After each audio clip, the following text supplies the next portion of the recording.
Why 4 out of 5 employers who post a job on ZipRecruiter get a quality candidate within the first day. Try ZipRecruiter for free at ZipRecruiter.com/free. That's ZipRecruiter.com/free.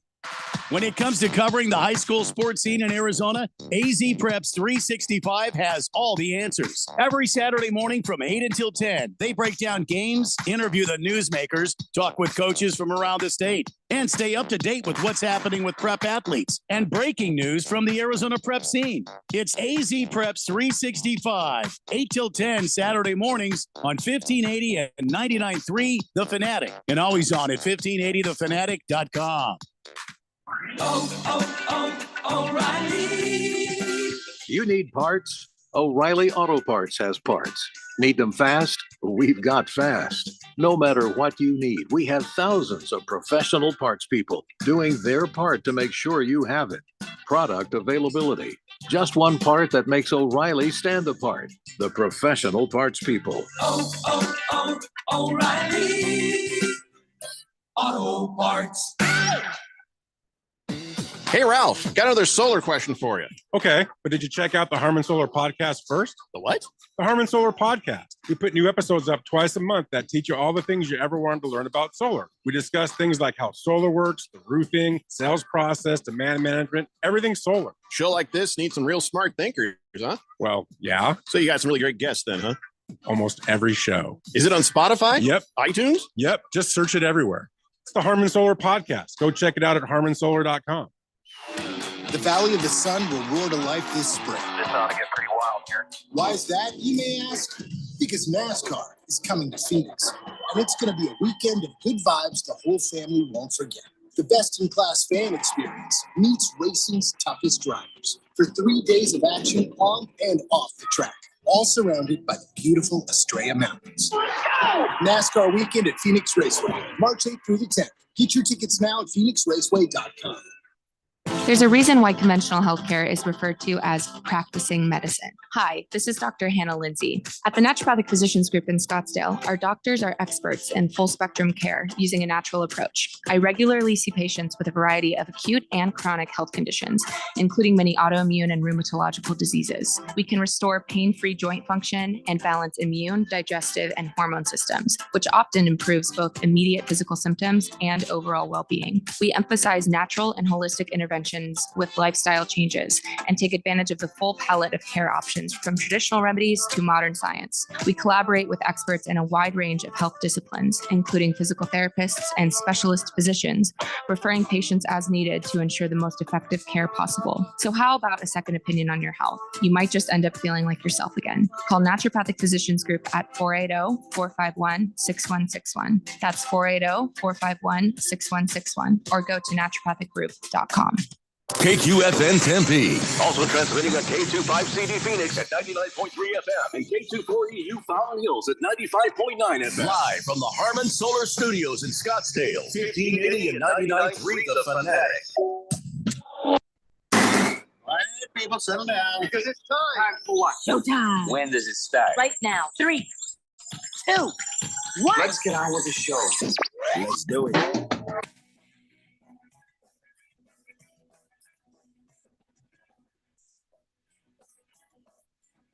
All right, everybody, it's Thursday here on the Daily Blender. I'm your good friend, your radio pal, Jeffrey O'Brien, alongside the invisible Randy White. We got Keon Rose in the control room, and you guys are on the Fanatic text line, 888-368-1580. If you broadcast live in the Harmon Solar Studios in Scottsdale. Randy, I can't see you on your camera. Why won't this thing work? But just hit the button. I just sent you a thing. You hit the button. Why don't you just hit the button? There's just a button. Just hit the button. Just all you gotta do is that. But anyway, we'll figure it out. Anyways, so hello everybody. Welcome to the program. And I'm going to read a text to you right now that is probably going to be the most amount of miles traveled for what happened last night, but was probably echoed by a whole lot of different people about what went down. It says, hello, this is Dominic. Enjoy your lifestyle show. Wait, what? This is not a lifestyle show. I have to say, I was very disappointed with the officiating at the Suns game yesterday. I paid all this money to go down to Phoenix from Canada and watched Devin Booker and Kevin Durant, and then Booker threw up the first 5 minutes of a game. He got thrown out for doing nothing. I want a refund, and I want it in euros. Euros. Well, Wait. he's from Canada. Wait, did Canada use euros? I didn't Canada, think that. Canada has its own dollar. That's what I thought. Yeah. What are you Yeah. talking about, Dominic? Anyway, Yeah. so here's Unless the you're thing. just saying the exchange rate's better, but that Maybe that's it. Maybe that because the Canadian money is not worth what American money is. So here's the thing, Dominic. You and everyone else in the arena or like kind of like what the hell after what happened last night. Was it just yesterday? Was 7 million different kinds of weird.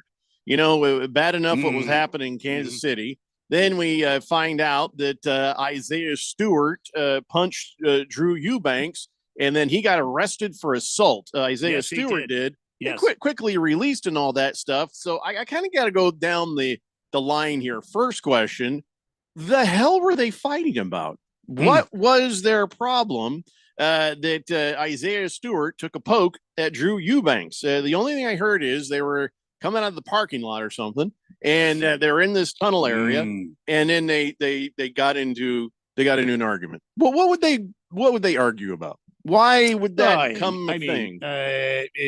Drew Fairbanks Jr. Probably said something like, I see you guys showed up to get an ass beating tonight. And then he probably got angry. Well, they did. So, I mean, that's not even the point. Do we have any word other than they just got into a fight and that's it? And then Isaiah Stewart punches Drew Eubanks? There's nobody can tell me the hell just happened in there? Is it Drew? I thought it was. I'm sorry. It was.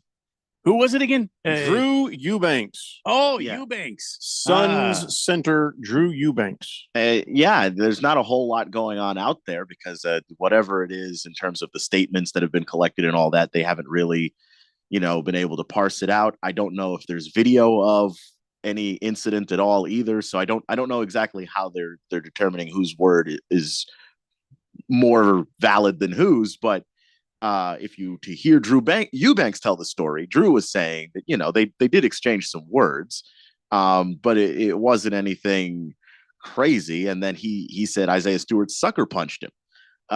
Did Drew Eubanks get sucker punched in mid sentence of "Your mama's so fat"?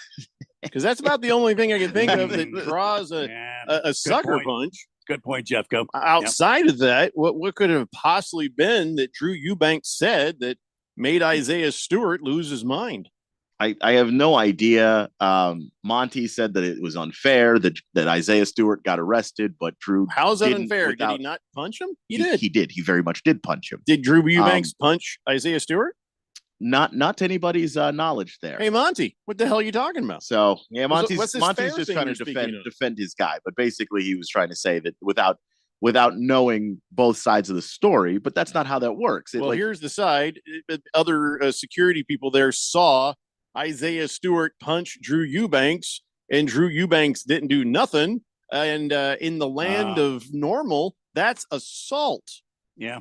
So really don't know what Monty's talking about right now. And I'm not just saying that because Drew Eubanks is our guy. Had this been the other way around, I'd be saying the same thing about Drew Eubanks. History reveals that Jimmy Stewart was angry, and we know that this guy Stewart is the grandson of Jimmy Stewart, the great Hollywood actor. I see the resemblance. Probably what happened was Drew Eubanks said something about his heritage, and oh my God, then.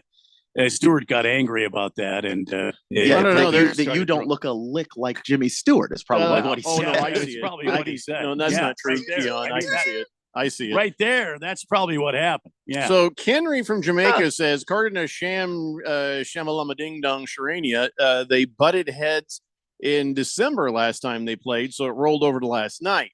So now, butted heads? Yeah, not literally. I guess that last time they saw each other, that there was some bad blood, and so they see each other in the parking tunnel, and they're like, do it. "Hey, remember me, you bitch?" And that's what happened. That'll do it right there. Yeah.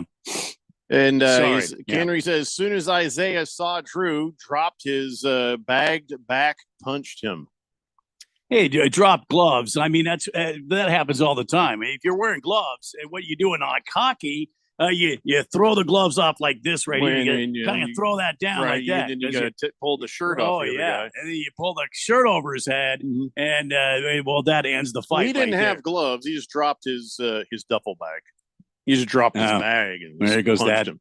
Goes that idea. Seriously, right so there. that's it. Yeah. There was no warning, no nothing. He just looks over and sees Eubanks, just drops his bag and goes, I don't believe Well, that. no, I don't think it's quite that so much as they were going back and forth. Something was said. One report said they were actually like chest to chest, like jawing at each other. But I don't think that Drew Eubanks thought it was, we're reaching the level of a fight. So when Isaiah Stewart hit him, it's not like he saw it coming. Well, I can see right now what's going on.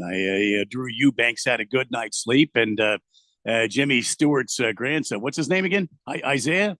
They cannot possibly be related. He was surly you because assume a lot, Keon. I am making a very big assumption, but I think I am correct. Surly because he didn't have a good night's sleep. I don't think it has anything to do with that, but all right. I don't think it has anything to do with that. Doesn't matter. That is a matter for the police department to sort out and decide. It was an assault. The interesting thing is perhaps Eubanks can file a civil suit against Isaiah for some amount of money, but you have to show damages, and he didn't look all that damaged. So I think I might just say, man, if you hit me and I ever find out about it, that's what he should have probably said. So that wasn't even the thing that affected everybody else. That was between a couple guys and then the police, whatever. The thing that seemed to affect everybody else was Devin Booker getting ejected immediately 6 minutes into the game, and for no real apparent reason. But then again, we couldn't hear it. We have no idea what was said, and according to the officials, they tossed him is because he was saying stuff. Now I don't know what the stuff was, but they said language, disparaging remarks towards a game official. In the video, he's pointing over at somebody else and then talking to KD. So I'm like, well, he must have been still like, yeah, these sons of bitches are going to call it like that every time. So do this. I don't know what it was specifically. Yeah, he had his back to the official when they teed him up the second time. But he's prone to talking some crap. Yeah. And to and about and near and far from the official. But if the guy's walking away from you, he's clearly not trying to escalate the thing. It just 7 minutes into the game, I find it difficult to believe. And I think Average Joe was saying this on Twitter too, that just like, I find it difficult to believe that Devin Booker was so enraged and so incensed that he just couldn't control himself. And without knowing what was said, you can't, like, I'm not saying specifically say what was said, but can you describe the thing he said? Because when they were explaining the ejection, at first he describes it as just he continued complaining. But then when he gets pushed on it, then he adds later, other things were said. So which is it? Because those aren't the same thing. Clear as a glass of water to me. What happened here was Devin Booker obviously was saying, you officials didn't do your job when Drew Eubanks got in that shuffle out there in the parking lot. I don't think you guys didn't make what? I don't think they were even talking about that. They were just playing the game, Randy. Nobody said nothing about what happened in the corridor there. And if any, do you really think that any of that really would have played into the game itself? Don't the referees park in the same parking spot that the players do? I mean, they all kind of park in the same area, right? I mean, had to be something to do with the. Well, why would they go after up there? Booker for that? I don't. Well, clearly, what I was just saying, Devin was like, "You guys made the wrong call there in the parking lot," and what call in the parking lot? Security stepped in the parking lot. Not the it was the correct call because Eubanks didn't get in trouble and Isaiah Stewart got arrested. So I don't know what that could have to do with anything, Randy. All I know is a lot of people who paid a lot of money to go to that game. Saw all of 5 minutes of Devin Booker, and then the rest of the time, like I had said yesterday, let the bench play. Pretty much what happened. Pretty much what I mean. Kevin Durant didn't even play in the fourth quarter. They won, which is great, but a lot of people kind of feel ripped off that they did not get to see their man Devin Booker out there playing the game on the floor. So they couldn't see him, Jeff. Go away. He got thrown out early. Yes, thank you, Randy. Anyway, so here's the thing everybody needs to remember. I get it. You're right. If they throw a guy out of a game super fast, it does feel like, okay, well, I just wasted a bunch of time and money because the refs have now once again made it about themselves. But I am thinking Devin Booker might hold some responsibility, maybe direct that at him for doing what he did to get thrown out. Well, now, now on the surface, it looks like he did nothing. And in that case, yes, we go after the refs. Well, but we don't know 100%. Devin Booker has been teed up. He's been tossed, and he has said things, and he has this smirk and this way of getting under an official's skin. Other guys have different techniques, either just constantly whining, complaining, bitching about every little thing, every little call. But there's every now and then Devin Booker, his angle is, I believe, sarcasm. And he'll have that look, that gleam in his eye and that smirk on his face. And it's enough to drive anybody crazy. So we don't know that he doesn't bear some responsibility for what happened. With all due respect, being sarcastic is not a reason to be tossed out of the game. And when you're when the I head agree, coach, but I'm trying to say that he could have said more than he should have. And he could have gone too far with what he said to the referees. I'm not saying he did. I'm saying, yeah, we've seen it before, and he's got that he can get in under somebody's skin with. I get that. I think the transparency is what is hurting this, is because I wouldn't have a problem siding with the officials if I had an exact explanation as to what he did. And they're being so vague about it. They have no idea. Because they know that their guy pulled the trigger too quick. Well, and Frank Vogel even said this, that it was ridiculous, total BS to run Booker out of the game. He said he's seen worse than what he did on a nightly basis. Not that I've seen it before. I've seen it every night. It's unprecedented. That was a direct quote from Frank Vogel. He also said these officials are handing out technicals like Halloween candy. That's what it was. And I'm sure he'll get fined for that. But this is also, I noticed the year that a lot of coaches and a lot of players are like, screw it, I'll eat the fine. I'm just going to say what I have to say, and we'll live with it. So, I mean, it looks like everybody has a good beef with the refs, but I'm just saying you don't know for sure. And you might have a beef with Devin Booker for getting himself thrown out. But I'm still waiting for somebody to tell me what exactly he did or said that was so bad, because maybe from the video, I just don't see it. Maybe it was. Look, these referees were probably already on the edge because of what happened in the parking lot, and maybe they pulled the trigger pretty quick because they didn't want things to get out of hand. This wasn't between Devin Booker and another player. This wasn't between Devin Booker and the bench or the coach of the other team. This is just Devin Booker upset with a referee and maybe saying some stuff to KD, and he was pointing at his players. He wasn't flipping the bird. He wasn't doing stuff. He was just doing his thing out there. So again, we don't know what he said, but outside of that, I don't know that this had anything to do with anything that happened in the parking lot. I would give these referees, NBA officials, the benefit of the doubt if I haven't seen them. True. If I hadn't seen them on the most nonsense in my life. Been a lot of that lately. Yeah, not just lately. Like even when I was a kid, like I remember watching a Spurs game and Tim Duncan laughed and Joey Crawford threw him out the game. Like I remember that. They've always been like this. It's hard to extend the grace to these officials because they've been bad for years.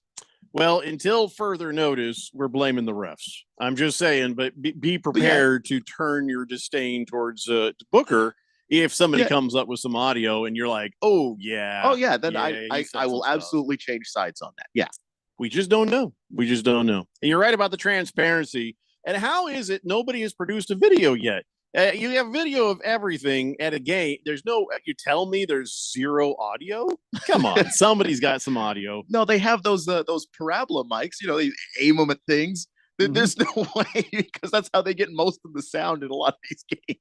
Well, if the NBA is in control of that sound, we will never hear it. That's a good point. That is a good point. 888-368-1580. Average Joe says, afternoon, gentlemen. Can you help me with something? How would you order these from soft to softest? Chinchilla, 8-week-old Persian kitten, velvet robe, NBA refs. Okay, I that's, got this. yeah, You got that's the NBA softest ref right would there. be softest, Yeah. followed by chinchilla. They're just always velvet Right. robe, Well, and then yeah. an 8-week-old Persian You kitten. think the Persian kitten is not as soft as a? Well, they got claws. Yeah, They got and claws, well, and it's yeah, only 8 okay. weeks old. All right, So yeah, okay. It's All right. it's not trying to scratch you, but I'll they give it to they, you. they Yeah. will accidentally. I just don't like Mm. cats either. So, All but right, yeah, yeah, NBA that's true. refs probably very high on the softness scale. Average Joe. Hope that helps. Mhm. Walter Mellon says, yeah, this guy Dominic from Canada, why is he trying to get paid in Greek sandwiches? It's a good question. Good I don't point. know either. Well, I they are love a good delicious, gyro. though. That's No, the it's thing. God. euros, guys. It's You not know how I judge a gyros. good gyro, though? It's no. how much you burp afterwards. If you're still burping up the gyro flavor like Yeah. like Ah. 5, 6, 7 hours later, No, it's that was a euros. damn good gyro. No, it's not. No. Randy, that's- you're that's talking wrong. about money. We're talking about sandwiches. Keep up. No, it's not euros. It's euros. Berg says, afternoon, That's what he guys. said. Anything positive in sports? Probably quite a few players with PEDs. But I don't know. What else we got? I mean, there's always somebody going to test positive in sports. Huh. I don't know. We might have something positive. I don't know. Do you think that maybe having an NBA team in Las Vegas is a positive thing? Giving them an expansion team? Because old Adam Silver, Turtle Without a Shell, says, yeah, we're looking at Vegas, definitely on the list of expansion cities. Well, I mean, they've got a NFL team. They're going to have an MLB team. Why not? Got an they've NHL got an team. NHL Yeah. team. Why not Mhm. have an NBA team? Why the hell not? Why not? Yeah, I don't see why not. I just think that, the level of shadiness that seems to be around the NFL and Vegas, I think the NBA is probably not the sport for that, given their history with people fixing things. But that maybe that's just me. I would Yeah, stay out of Vegas if I were the NBA. Well, here's the thing, though. If they've needed to fix something, if they wanted to fix a game, proximity doesn't matter. No. A couple of broken noses can wander into a stadium, say in Tampa Bay, as much as they can in Las Vegas. Yeah, I just mean for the So- optics of it, more so than the actual. Listen, the optics don't matter anymore, Keon. We've steered Yeah. the boat directly into the hurricane of gambling. We have decided the path. Gambling is legal on most places, and it won't be too long before it's legal every place. And the NFL has embraced it. The NBA has embraced it. Every sport has seemed to embrace this. So, common sense be damned. Vegas is no longer the pariah of the sports world. They, open arms, and here we go. Will bad things happen? Will mistakes be made? Yes. But that's where the corrections come from. You got to have those things happen before you figure it out and get it right. That's it. I mean, we've already seen, what did they say? Was it 25 people from the NFL, including a bunch of players, have already gotten in big trouble for the gambling? Out of how many? So it's a low percentage that either got caught or actually did stuff. People are dumb as hell, and they're going to make mistakes just because they're dumb. And then there's other people going to make mistakes because they're not mistakes. It was intentional. They were trying to cheat the system and make some money on the wrong way. Yeah. So, Yeah. but you gotta go through it to find it, and that's how we're going to start to sort out some of these bad apples. And that's how some of these new rules will come into play. This is how some other ways of doing things that will help protect the integrity of certain things are going to happen. Listen, every sport we talk about, I don't think we really talk. No, we did. I was to say, every sport we talk about, there's always this element of it's rigged or it's shady or it's not right. I was going to say baseball's not like that. And then I remembered, oh yeah, the Astros. So, everywhere you look, there that stuff is, but hiding it out of one city ain't going to keep it from getting shady. Steer into that storm, and then let's take care of it. Let's fix it where it's broke. You're not wrong. I just don't feel great about it. No, you're right. It's a weird and bad optic, but the optics don't matter anymore. Gambling is a part of everything now. We all just have to accept it and do our best to combat where the bad guys are, or the people who are just dumb. So we got to take a break. When we come back, let's talk some more NBA and stuff. It's the Daily Blender here on 1580 The Fanatic. This is Brent Musburger's action update on 1580 and 99.3 The Fanatic. Get insights into the sports betting market with VSiN's betting splits. See where the money is and keep updated on how the market is reacting. Only at VSIN.com. Now, here are the latest lines from my guys in the desert. 3 games on the NBA card tonight before the All-Star break. The Milwaukee Bucks on the road to face Memphis. Milwaukee a 13-point road favorite, minus 950 on the money line. Memphis plus 640, over under 223. Golden State on the road in Salt Lake City taking on Utah. The Warriors favored by 2, minus 122 on the money line. The Jazz plus 104 with an over-under at 240.5. The Portland Trailblazers are home to take on Minnesota. Timberwolves favored by 9 on the road, minus 450 on the money line. Portland plus 350. The over-under 214.5. I'm Tony Desiri with your VSiN Action Update on 1580 and 99.3 The Fanatic. Did you know that feeling sluggish or weighed down could be a sign that your digestive system isn't working at its best? Taking Metamucil every day can help. Metamucil fiber powders help promote your daily digestive health using a plant-based fiber called psyllium. The gelling action of this special fiber traps and removes waste so you can feel lighter and more energetic. Metamucil, promoting digestive health for a better you. Learn more at metamucil.com. These statements have not been evaluated by the Food and Drug Administration. These products are not intended to diagnose, treat, cure, or prevent any disease. O'Reilly. You need parts? O'Reilly Auto Parts has parts. Need them fast? We've got fast. No matter what you need, we have thousands of professional parts people doing their part to make sure you have it. Product availability. Just one part that makes O'Reilly stand apart. The professional parts people. O'Reilly Auto Parts. Hi, I'm Rob Romano. And I'm Neil Lynch. We've been friends for over 30 years. And Wait. It's been over 30 years? Yep, you are that old. Well, at least you have one friend. Anyway, we have a show called The Weekend Warriors, Saturdays at 10 a.m. We'll discuss national and local sports, and we'll talk about some sports that you don't hear about much. We'll also interview local athletes, coaches, and sports-related business owners to share their stories with you. We look forward to sharing these great stories and hanging out with you. It's The Weekend Warriors every Saturday at 10 a.m. right here on 1580 The Fanatic.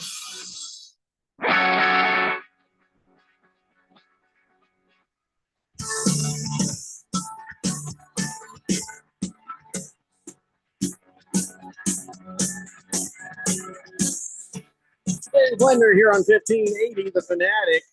Get caught up on the text line, see what everybody has to say. Ooh, I got quite a few texts here I need to get read. Fifth Stewart. I'm sorry, the fifth letter. Sorry, my brain exploded. Fifth letter says, where I'm from, if you tell someone it's on site and you see them out somewhere, you take off on them as soon as you see them. Doesn't matter where it's at. Stewart gets my respect. It's just, did he say that? I don't know. If he says on site, you don't sucker punch a guy. You get up on, you square up with him and say, this is happening, here we go. And then you go. You don't just sucker punch a guy. That was the word. Didn't he? Eubanks got sucker punched, or was it like? Yeah, that's what he was saying. Like, but if they were chest to chest and they squared up, then that's not a sucker punch. But if they were they squared up arguing, or were they actually, hey, look, the fists are up now. This is happening. Because if we're still arguing and then you just hit me, I would still say that's a sucker punch. Well, good. I mean, you know, because we could be doing the verbal thing, but once we get to, whoa, we're fighting. Okay. Did he go, wise guy. Did they do that, or was it just a straight up just hit him out of nowhere? Three Stooges type of thing. Yeah, got to see some video on this, I guess. Wise guy. Yeah. Kenry says pregame fight was the reason for the officiating of the game. Refs knew that they were bad blood, so they played everything tight. Yeah, but see, playing it tight between the teams is one thing, but when you have a player who's arguing about a call and and then you toss them for I'm not still sure what, that had nothing to do with the pregame. I get how they'd want to keep things tight and careful so it doesn't turn into a brawl, but again, it sounds like that fight was between two guys. I don't think Kevin Durant gave much of a crap about it. Neither did Devin Booker. I mean, probably nobody on the Pistons. So I don't know. This whole thing, we need more answers, and it just seems weird. But again, the refs, I think they blew it when they threw Devin Booker out. It was one of the Kardashians in town, because I know Book is linked to one of the Kardashians. Maybe used to be, but then again, they broke up. But then there was word that he was in her suite during the Super Bowl. So who knows what's going on? That's what I'm talking about. Maybe she was in town and he wanted to have a little extra. You know, he went early night off. The Pistons. He wanted to get tossed. Early night off, and spend a little Valentine's time. You know, with the Kardashian. What's her name again? Would give new meaning to the term load management. Well, I didn't think he had to manage anything. It was Valentine's Day, and could be. Thundar the San Barbarian says it's cute how Keon thinks the fact that he is absolutely correct will have any impact on Randy spinning his fantasy tale of this guy's background. Of me? Did you say Randy? Yeah. No, it's a good point. Keon should know better. What did I say about Randy? Spinning my what? No. Randy was speculating on the origin of Stewart being Jimmy Stewart's nephew or grandson. See? There you go. We're back to that again. I clearly think this has got some sort of genealogy thing, kind of mixed in. It does not. Douglas Fairbanks Jr., Jimmy Stewart. You see what I'm saying? Everybody is involved here. There's another theory. Baker's Cocky Hen says, no. What happened was Stewart got in his face and said, "Hey, we all know you banks," and then Drew refused to loan him money, so Stewart punched him. Well, that's another great. I mean, is another great idea. Is it? See what I'm saying? Also incredibly unlikely. I feel it's plausible. I think that's very plausible. Well, answer a question: yes or no. I'll pull a lawyer thing on you right here. Yes or no question. Do you think that Eubanks would ever loan Isaiah Stewart money? No. There you go. That's enough. I rest my case, Your Honor. Moving on. On account of he is not an actual bank. At the Daily Blender, we've got to the bottom of the story here. If I had been a lawyer, I would employ that tactic, which is after I've asked the question, they answer it, and if they try to can you, I go no.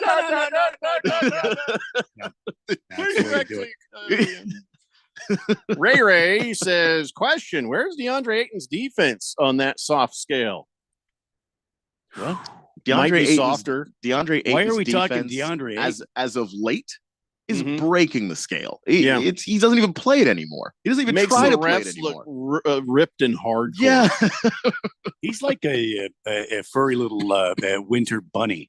Relative to DeAndre Ayton's defense, the refs look like a biker gang. It's winter bunny. Just don't you think? Like you've seen those on the Nat Geo, or when David Attenborough does his wildlife thing, and now here's the winter bunny who is cloaked in his winter outfit, so soft and flurry. Yeah, but and fluffy. They got to be tough enough to survive that winter. That's not the kind of. Well, they're not meat eaters. I mean, DeAndre Ayton is super duper soft. He's like single cell amoeba soft. I'm sure if you went and touched it, that's about soft. We just fall to pieces. I'm actually genuinely disappointed that he had a chance to go to Portland. It's your team. No one's going to stop you from taking as many shots as you want. Yep. What about the undercarriage, plumage of a bird? The underplumage. What kind of pervert stuff are you into? No, it's very fluffy. Your hands off the bird's undercarriage there, man. Oh, no, the plumage, the underplumage. I don't care what you call his penis in French. That's just wrong. Well, it's just a hobby pastime. Yeah, I probably keep that one to yourself. Wilbur says this is awesome. The fourth dimension gets to pick the team name for the Las Vegas basketball team. It's either the Gamblers or the Prostitutes. I'm fairly certain that neither of those names would ever get any kind of traction. No. Plus, nobody's giving us the right to name anything. Nobody. Yeah. Big George says breaking news per Jeff Passan. Rob Manfred said his tenure as Major League Baseball commissioner will end in early 2029. So we got another 5 years of this crap. So that's not really breaking news. Yeah, then. it's not even breaking news. Yeah, I'll quit I'm not going to play it then. in half not a gonna play decade. it. Yeah, that's fine. Don't play. What was that I'm supposed quitting to 5 do? years from now. In 5 years, I will step down as commissioner. It's not really breaking news. No, it's I'm very going to slow soak moving these news. owners for another 5 years, and then I'll step down. He has done some math on some property he wants to buy. He's like, I got to work 5 more years, and it's mine. There's an island in Montana I want to buy. He'd better not buy my See, island. I think that's what he's doing. I got to win the lottery because nobody has put money on that island yet. $72 million, Cromwell Island. Nobody has bought it yet. I got it, but see that somebody's gonna. So if you buy the island, Jeffco, yes, are you going to change the name? Yeah, of course, O'Brien Island. O'Brien Island. Yeah. All right. I mean, I think I'm allowed to. I mean, it's been It's your island. I can't see why not. Now, are it's you been going to Cromwell Island for quite some time? It's named Before after that, General Cromwell. the clearly. Indians would because what happened was the lake it didn't used to be so deep, and when the Indians would walk along this little connecting peninsula. Mm-hmm. They would walk along from one side to the other, and they would take their horses there. And then when the water started getting deeper, they would swim their horses over there to protect them from rival Indian tribes trying to steal them. So they called him Cromwell. No, That's the ancient Indian and the name for white people safety. came along, killed everybody, and just named this after some honky. So I don't. That's the best I've got as far as that. So I don't know what the Indians called it before. So you're going to change it back to some sort of Native American name, O'Brien Island. Yes, I think that's probably the most. I can see that. Yeah, hold on a second. Hey, shh, quiet. You know who that is. Every day, same time, dogs. She gets it. The little girl comes home from school and they act like we're being breached. We're being breached. Security. Hold on a second. I will murder you. I will make you into slippers. And it's ladies and gentlemen, it's turned into. Oh, geez. I hope the little girl didn't think I was yelling at her that. The dogs slippers. Jeffrey says can turn me into slippers. Oh no! I got to go shut these dogs up. I'll be right back. So Keon, if you were to buy the island, would you name it Cromwell Island? Would you name it Keon Island? Would you have do you have another favorite name you would make this island? If you were if I were to name purchase the it? island, I don't know. Because I feel like naming it after myself is obvious. A little. All right. So what would you name it then? If you were to buy this island, because I want to know buy that island. I'm buying the island. Hypothetically, obviously, I'll never be able to afford an island. If I can't afford a Manfred house. buys this island, what is he going to call Rob this island? Junkie Drunk Island. No, I think he's going to call it the Island of Misfit Toys. Anyway, Keon, what would you? Why do you think he'd have toys?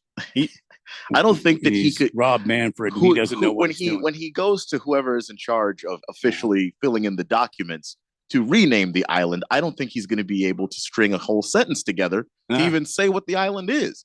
So I don't know what it could be called. It could be called BAC Island. Blood alcohol. Yeah. No, anybody but Rob Manfred. But man, that's my island. Well, that's what he's trying to do. I can tell you right now. That's why he did that specifically to put you on alert, Jeffco. You son of a bitch. Big George says, Jeffrey, you realize at any point the United States Army Corps of Engineers could raise the level of Flathead Lake and completely submerge your island, making that $75 million investment of yours the O'Brien version of Seaward's Folly. Well, here's I'll put a complicated hydraulic jacks. System. No, hydraulic jacks. Just yeah, I can see that. Yeah, it'll be fine. I was going to say drainage system, but okay. Cool Hand Brandon says, "Hey guys, good afternoon." Good afternoon, Cool Hand Brandon. Howdy. Good afternoon. He says, I have a question for Randy. I'm a diehard Yankees fan. Okay. Why are you asking me anything? Oh, no. The hell would you get on here and ask me a question? Go ahead. Okay. All right. I'm going to get through this. He says, I'm a diehard Yankee fan that's polite, and I root for good baseball regardless. I live in Arizona, and damn it, them Diamondbacks, well, they've got my attention. Do you think that if the Diamondbacks are going to get a World Series title before the Yankees in the next season or seasons, so who gets the title first, Yankees or Diamondbacks? While Randy deliberates this, let me just say something, Cool Hand Brandon. I don't hate you, but I sure hate your team. I hate the Yankees with every fiber of my being. It burns hot like the center of the sun deep within me. I absolutely hate your team. So I abstain from this question. Go ahead, Randy. I didn't know that he asked you that question, but okay. He didn't ask me, but yeah. Well, I mean, I'll have crap to say about it. Yeah. Keon, are you going to have crap to say about this? Mm-hmm. I mean, I don't have crap to say about it, but I do not like the Yankees since we're on the subject. Right. Randy, do you like the Yankees? No. My son-in-law, unfortunately, is a Yankee fan. Now, I've had a lot of fun at his expense this past offseason because he's a Yankee fan. And he started rooting for everybody except the Diamondbacks. And then my daughter, who's married to this guy, she is a steadfast, dyed in the wool Diamondbacks fan because A, she loves her dad, and B, she loves her dad. So it was sort of an in-house, thing going on. And then whenever I would call to visit with my daughter, it was on again. Yeah. So Glenford, he did not have a chance, and he became very quiet. However, as far as the Yankees versus Diamondbacks, I'm going to say that I feel like the Diamondbacks are more prepared to go deep than the Yankees are. The Yankees still have quite a few guys on their roster that I feel that are what I call mud suckers because they're just they're sucking the money out of the organization, and I don't think that they've done anything revolutionary or new to try to help this organization get better. They still have Giancarlo Stanton, who, even though he was somewhat healthy this past year, he still, in my opinion, didn't live up to the hype. And even though they've made some moves, bringing in Alex Verdugo and Nestor Cortez, I don't think they've done enough to make sure this team is ready to go to the next level. You still have questions. Carlos Rodon or whatever the hell his name is. He's a question to me. I don't know if he can help this lineup. Garrett Cole is clearly the stud in this lineup or this pitching rotation, but there's a lot of question marks to me on the Yankees lineup. Now, the Diamondbacks, essentially the same team that they had, and they've added to the roster by bringing in Gabriel Moreno. Not Gabriel Moreno. Who's the guy? Eugenio Suarez, the third baseman, to play third base for this team. They also have brought in some pitching. They've re-signed Lourdes Gurriel, who could hit the ball well. I think the only question is who is going to step forward? I mean, they brought in Jock Peterson, but they've let Tommy Pham kind of sit out there. And that's a guy that was, I think, key and crucial to this lineup for the Diamondbacks. I think they need to go get him. There's also JD Martinez sitting out there. That's not really what they need. I've heard some rumors that they might be going after Dylan Cease from the White Sox, and they've shored up this pitching rotation.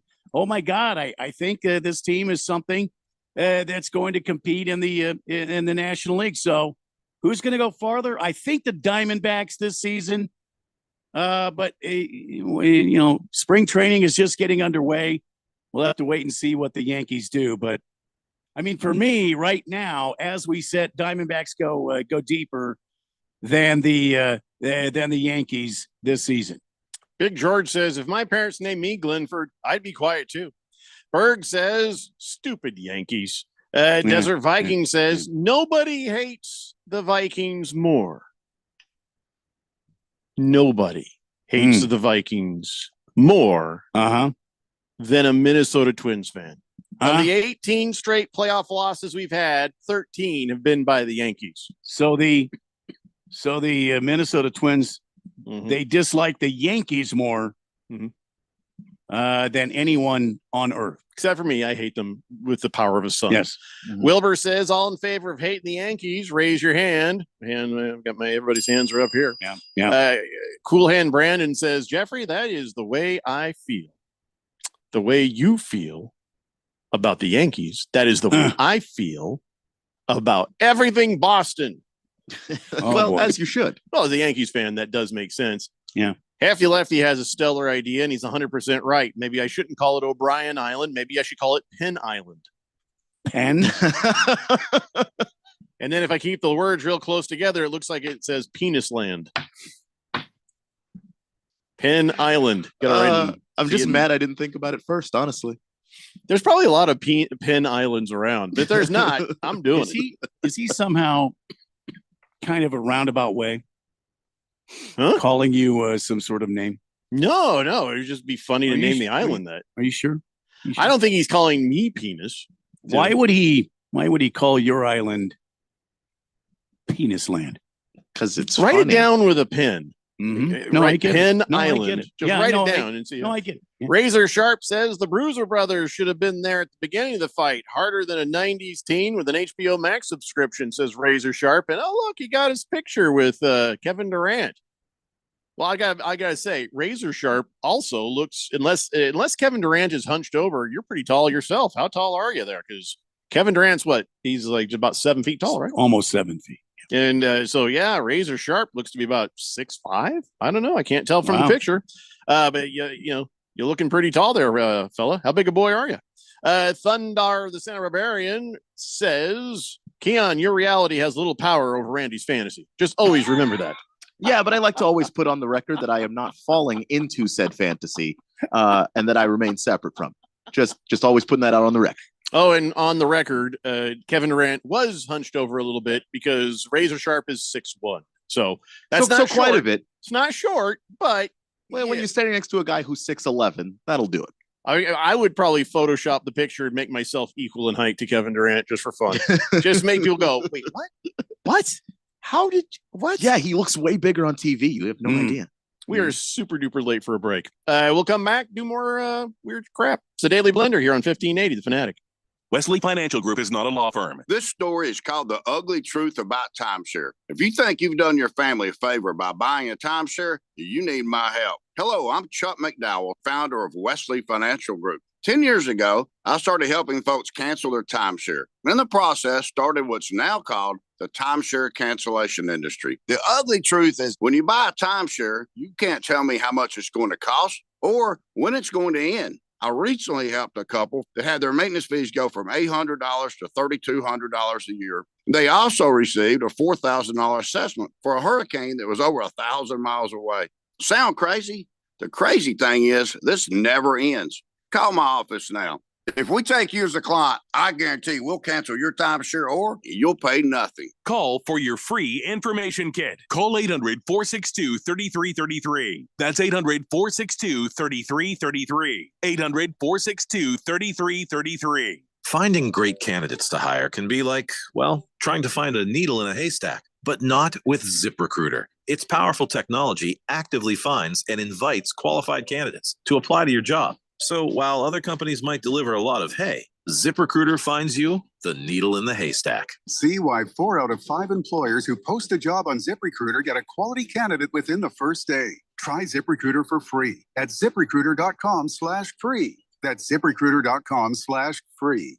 Hey everybody, it's Mark Asher back to tell you about my great friends over at the Lund Mortgage Team. For years, I've been telling you about refinancing, new home loans, all the great stuff that the Lund Mortgage Team can help you with from start to finish. Now, things have gotten a little crazy, right? The rates are bouncing all over the place. Now they're officially higher than they've been in a long time. And now more than ever, I think it's important to have a mortgage professional that has been there, done that. Any Yahoo can sell you a mortgage when it's 2.75%. Those people are going away. The real professionals are the ones that are staying in business and helping their clients through this kind of tough time out there as far as mortgage rates are concerned. Those people are the Lund Mortgage Team. Matt Oliver, Lisa Lund, they've owned this team for a long time, over 2 decades in the Valley. They are the best in the business, and they will walk you through the process, whether it's refinancing now or probably more importantly, a new home loan. Let them do all the heavy lifting for you. Call today, 623-875-9940. That's 623-875-9940 or online, lundmortgage.com. Do you know about 211 Arizona? It's a free service to connect you with resources anywhere in Arizona. Housing assistance and eviction prevention, transportation and ride services, healthcare benefits, food resources, and even utility bill support. Talk to a live operator in English or Spanish, 24 hours a day, every day of the year. Just dial 211 or visit 211arizona.org. Get connected, get answers, and get the help you need. This message is sponsored by 211 Arizona. 1580 The Fanatic and at 1580thefanatic.com. Your home for sports.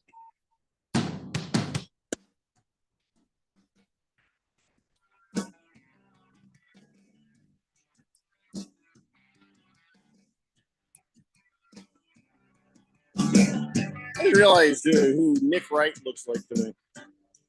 Nick Wright looks like if the movie studio said, but let's make John Wick really unattractive. That's what he looks like. Really unfortunate looking John Wick. Okay. Anyway, what were we doing here? The least flattering picture of him is going around on Twitter. And it's like, did you come out from under the bridge to go? I got to pay a toll here. What's going on? Help me out.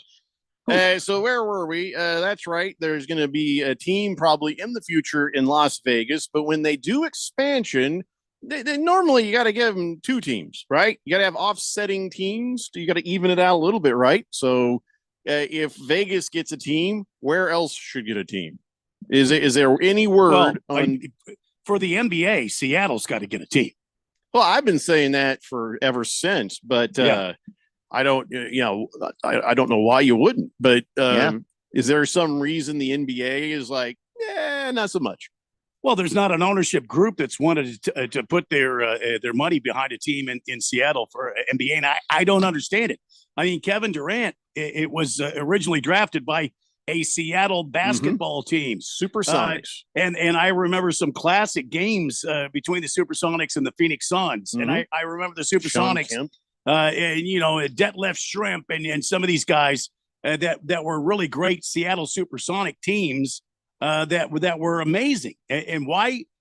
Look, if I had an ownership group, if I could get Jeffrey and his millions of dollars and Keon and his I think it's 40 he has in the bank now. If we could get together some sort of a ownership group, if we could throw our money in together.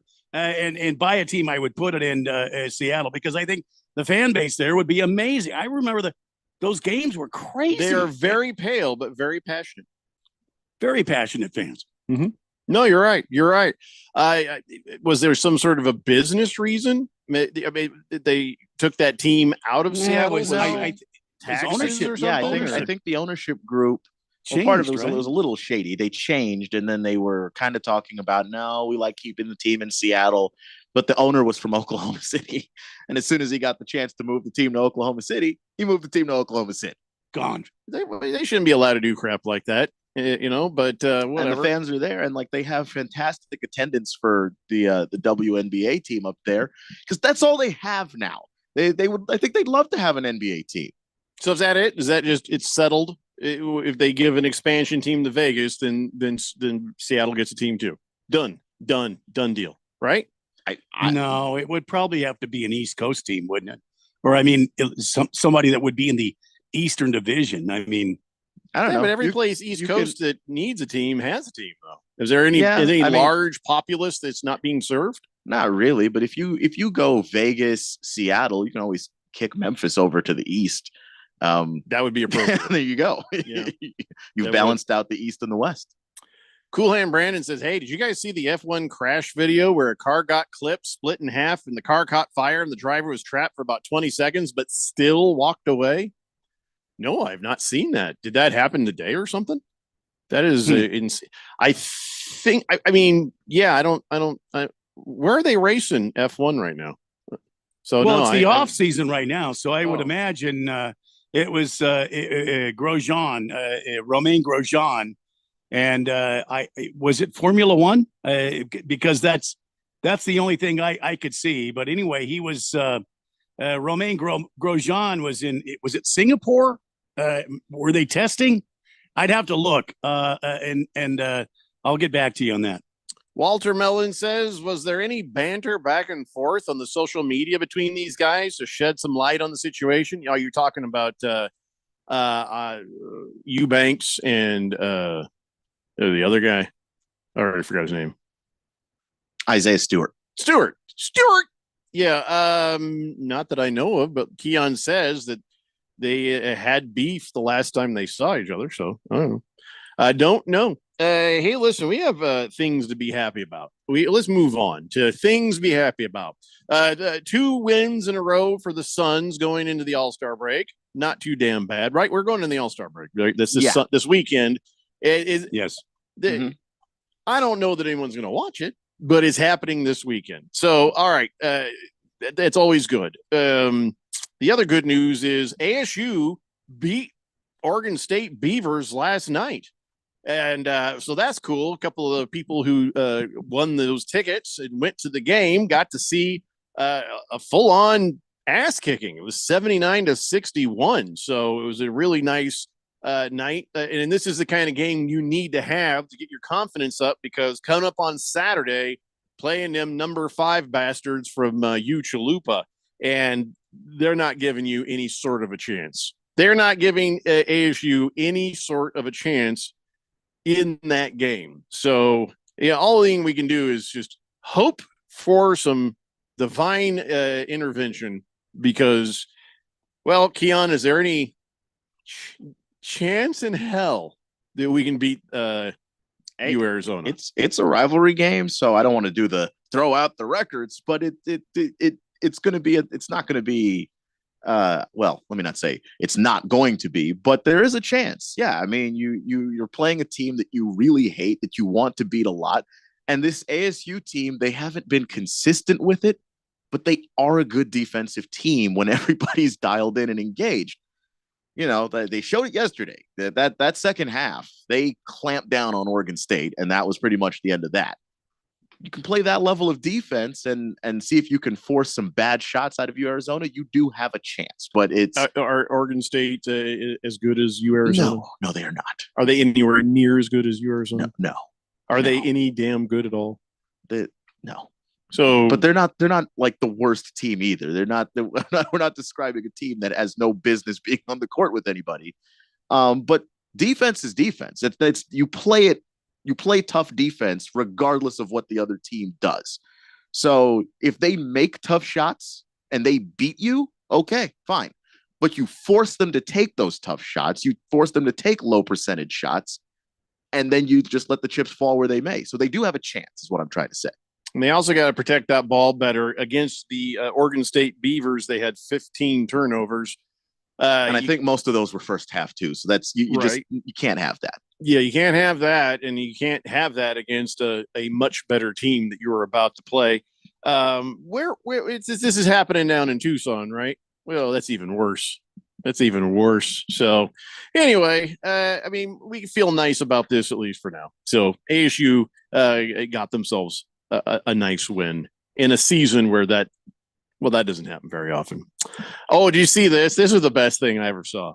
So the Detroit Mercy Titans, they hadn't won a game.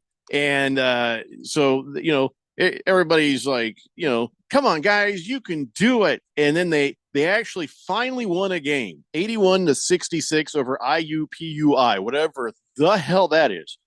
And so they're like, oh my God, it's a 27-game losing streak, and we finally won one. And, so this one guy's like, yeah, he runs storming the court, He's like, yeah. He looks behind him, and then nobody came with him. One guy. All you see is him out in the middle of the court, and he's just kind of like, oh. Well, this is just sad, isn't it? That is a little sad. Yeah. He's like, yeah, this should mean something. Yeah. Oh, it doesn't? Oh, okay. Yeah, let's see. Anywho. All right, listen, we got more assorted sports stuff to talk about, and we'll do that, of course, in the next 2 hours, whether you like it or not. Fifth letter says, what about me? Can I be happy about the Lakers being 4 games above 500 entering the break? No, because the Lakers suck. You have to be sad. You have to be so sad. Sorry, fifth letter. Sorry. It's a Daily Blender here on 1580, The Fanatic. For John's 60th birthday, his family planned to drive down Old Route 66. But the trip took a detour when his wife got sick with RSV. It's a highly contagious virus that can lead to breathing problems and hospitalizations. This year, we don't want to cancel our plans. We're protecting ourselves with Pfizer's RSV vaccine, Abrysvo, respiratory syncytial virus vaccine. Abrysvo, a vaccine to prevent lower respiratory disease from RSV in people 60 years and older. It's not for everyone and may not protect all who receive it. Don't get Abrysvo if you've had an allergic reaction to its ingredients. A weakened immune system may decrease your response. Most common side effects are tiredness, headache, injection site pain, and muscle pain. For full prescribing information, please call 1-844-989-7284 or visit abrysvo.com. So don't wait. Ask your pharmacist or doctor about Pfizer's RSV vaccine, Abrysvo, because every breath matters. O'Reilly. You need parts? O'Reilly Auto Parts has parts. Need them fast? We've got fast. No matter what you need, we have thousands of professional parts people doing their part to make sure you have it. Product availability. Just one part that makes O'Reilly stand apart. The professional parts people. O'Reilly Auto Parts. The Renaissance Festival is back. Weekends now through March 31st. Great shopping, a giant crafts market, new shows featuring seafaries, mermaids, and merriment. Non-stop feasting and more. The Renaissance Festival is back. Weekends now through March 31st. Discount tickets available at Bashes and Food City or ArizonaRenfestinfo.com. Presented by Delta Airlines, Bashes, Food City, Pepsi, Budweiser, and Guinness. Valley of the Sun will roar to life this spring. This ought to get pretty wild here. Why is that, you may ask? Because NASCAR is coming to Phoenix, and it's going to be a weekend of good vibes the whole family won't forget. The best-in-class fan experience meets racing's toughest drivers for 3 days of action on and off the track, all surrounded by the beautiful Estrella Mountains. NASCAR weekend at Phoenix Raceway, March 8th through the 10th. Get your tickets now at phoenixraceway.com. At Bet365, we don't do ordinary. We believe that every sport should be epic. Every touchdown, every game, every point, every play. From the moments that are legendary to the ones that fly under the radar. See for yourself when you sign up today and you'll get $150 in bonus bets when you bet just $5. Whatever the sport, whatever the moment, it's never ordinary at Bet365. 21 plus only. Must be physically located in Arizona. If you or someone you know has a gambling problem and wants help, call 1-800-NEXT-STEP or text NEXT-STEP to 53342. Terms and conditions apply. KQFN Tempe. Also transmitting on K25CD Phoenix at 99.3 FM. And K240U Mountain Hills at 95.9 FM. Quiet, people, settle down. Because it's time for what? Showtime. When does it start? Right now. 3, 2, 1. Let's get on with the show. Let's do it.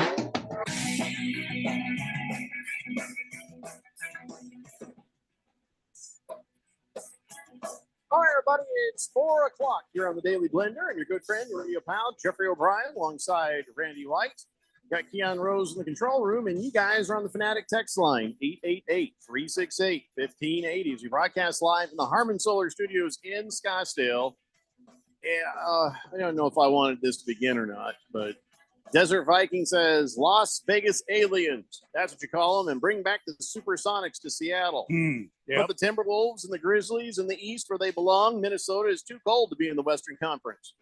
All right, it's all fine and good, but I don't know if they're going to call it the Las Vegas aliens. I don't know. What do you guys think they call the team in Vegas? I mean, they'll have the A's, they have the Raiders. They haven't really changed the names of the teams going there specifically. It ain't going to be the prostitutes or the red lights or whatever you guys are coming to us next with. But legitimately, what could it be? What would the Las Vegas NBA team be called? The two new teams that have popped up in Vegas. Just if you get an idea of how they name things, they got the Knights, and then they have the Aces is the WNBA team that's there. So that's the two teams where they actually named it. I'm going to ask a question, and I'm hoping it doesn't enrage you, Keon. Uh-oh. Okay. Why can't we call the WNBA team and the NBA team by the same name?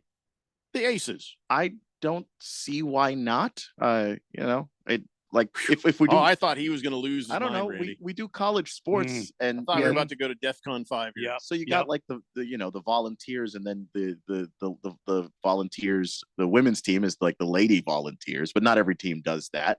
Like the Sun Devils are just Sun Devils, no matter. Lady Aces sounds pretty good, actually.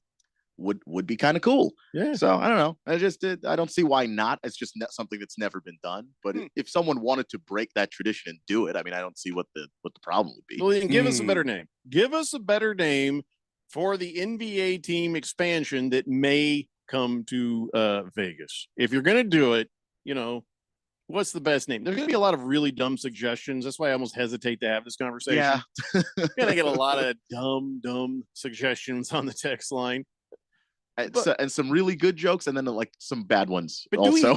Do we have any good suggestions ourselves? Randy, do you have any ideas for what to name the Vegas team? I'm trying to think about something, but something to go along with like Area 51 or something. You don't think of Vegas about the aliens as much as you think about Vegas from the gambling standpoint, the casinos and the Strip and all the stuff that happens down there. Going in the alien direction, I don't know. That seems a little small market to me. That seems a little minor league. Maybe. But when you think of Vegas, you think of gambling. Mm-hmm. You think of whores.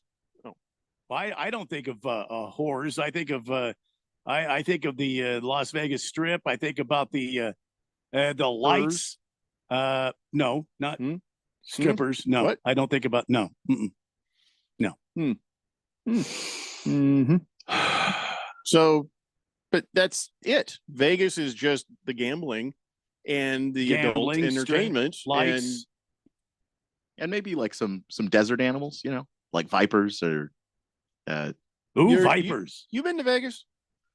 No, I've never been to Vegas, but I'm saying I've been to Vegas, never seen an actual viper. Not in Vegas, but in Nevada. I don't know. See, this isn't about Nevada. This is about Vegas. You know what I mean? I mean, I get it. I'm just here's why. I'm just tossing nothing. out. There's nothing in You get Nevada. You get the alliteration. I'm just trying my best here. I don't know. There's this much in Nevada. You outside definitely of Vegas should not hire me to name things. That's not a good dirt and dirt. Well, I mean, you think about what do you think? Some of the casinos. I mean, what are some of the bosses? Things like that. You gotta go like Bugsy or something. Then you're just going towards the mafia side. Well, I didn't want to say that. I mean, anyway, I don't know. That's why I like the Aces. Seems like a pretty good one. No, the Aces are nice. Yeah. Mm-hmm. I mean, Jokers. No. The thing is, if your team winds up being bad. Yeah, the Jokers thing is not gonna. No one's gonna let you live that down. Yeah, the Jokers. No. Mm-mm. Like I said, there's only so many ideas, so they may want to share the Aces. Let's go to the text line 888-368-1580. Screaming Eagle. Doc says, "How about Las Vegas Snake Eyes?" Yeah, it's 2 words. It's 2 words, and I don't know. I mean, I'm sure we're gonna hear worse, Doc. But that one really doesn't. Yeah, but the 2-word thing exists in sports, though. I mean, you have the Red Sox, for instance. Mm-hmm. Pull the plug says Pokers. No, I don't think they're going to go call a team the Pokers. That just gives a wrong idea. Yeah. Bite Mike Kebab says the Vegas Dealers.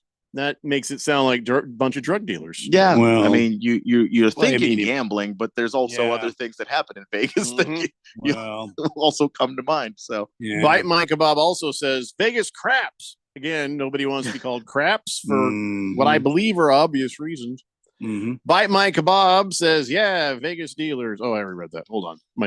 My machine is doing me wrong. Bruno Baller says the Las Vegas rolling dice. All right, the rolling dice. Just no. What about the gamblers? It sounds like a The arena Vegas football gamblers. team. That's what that sounds like to me. a little bit, yeah. All right. Mm. All right. 8984 says, how about the Las Vegas regrets? There's plenty of regrets there, Alex. I just don't know that you want to call your team that. Yeah. Because you know, again, for the same reason you wouldn't say Jokers, if they have a really bad season or a stretch of bad seasons, Yeah. now that's all that everybody's talking about. You accurately named your team. What about the Vegas Kings? We already have the Sacramento Kings though. yeah, Well, in the that's- NBA, Randy. Yeah, that's true. Yeah. Rusty Nuts says Las Vegas craps, huh? Yeah, well, that's what that other guy said. Yeah. Walter Mellon says, well, for a girls basketball team, how about the Lady Luck? Okay, but I mean, I don't think the Aces want to change their name, but if you just tag it with the Lady Aces, or they're going to be like, no, you don't do that. We're the Aces. Call them the Dude Aces or something. Yeah, because they got the name first. Yeah, The they were thing. here So they first. don't really have to give it up. You could share a name, but they don't really have to move off their spot. Fifth letter says Las Vegas no checks. Las Vegas mobsters. Boy, you are really scraping that bottom of the barrel there, my friend. Desert Viking says, yeah, what is with all the alien hate on this show? You guys don't seem alien inclusive. Is the government paying you guys to keep quiet? We can't talk about that. Thank you, though. We're paid by CRC Broadcasting to have nobody hear us. Yeah. And if the government were paying me to keep quiet about aliens, I should ask for a raise. Really can't talk about that. I don't think the government's really paying enough. I would be very alien supportive if they were, ever came around.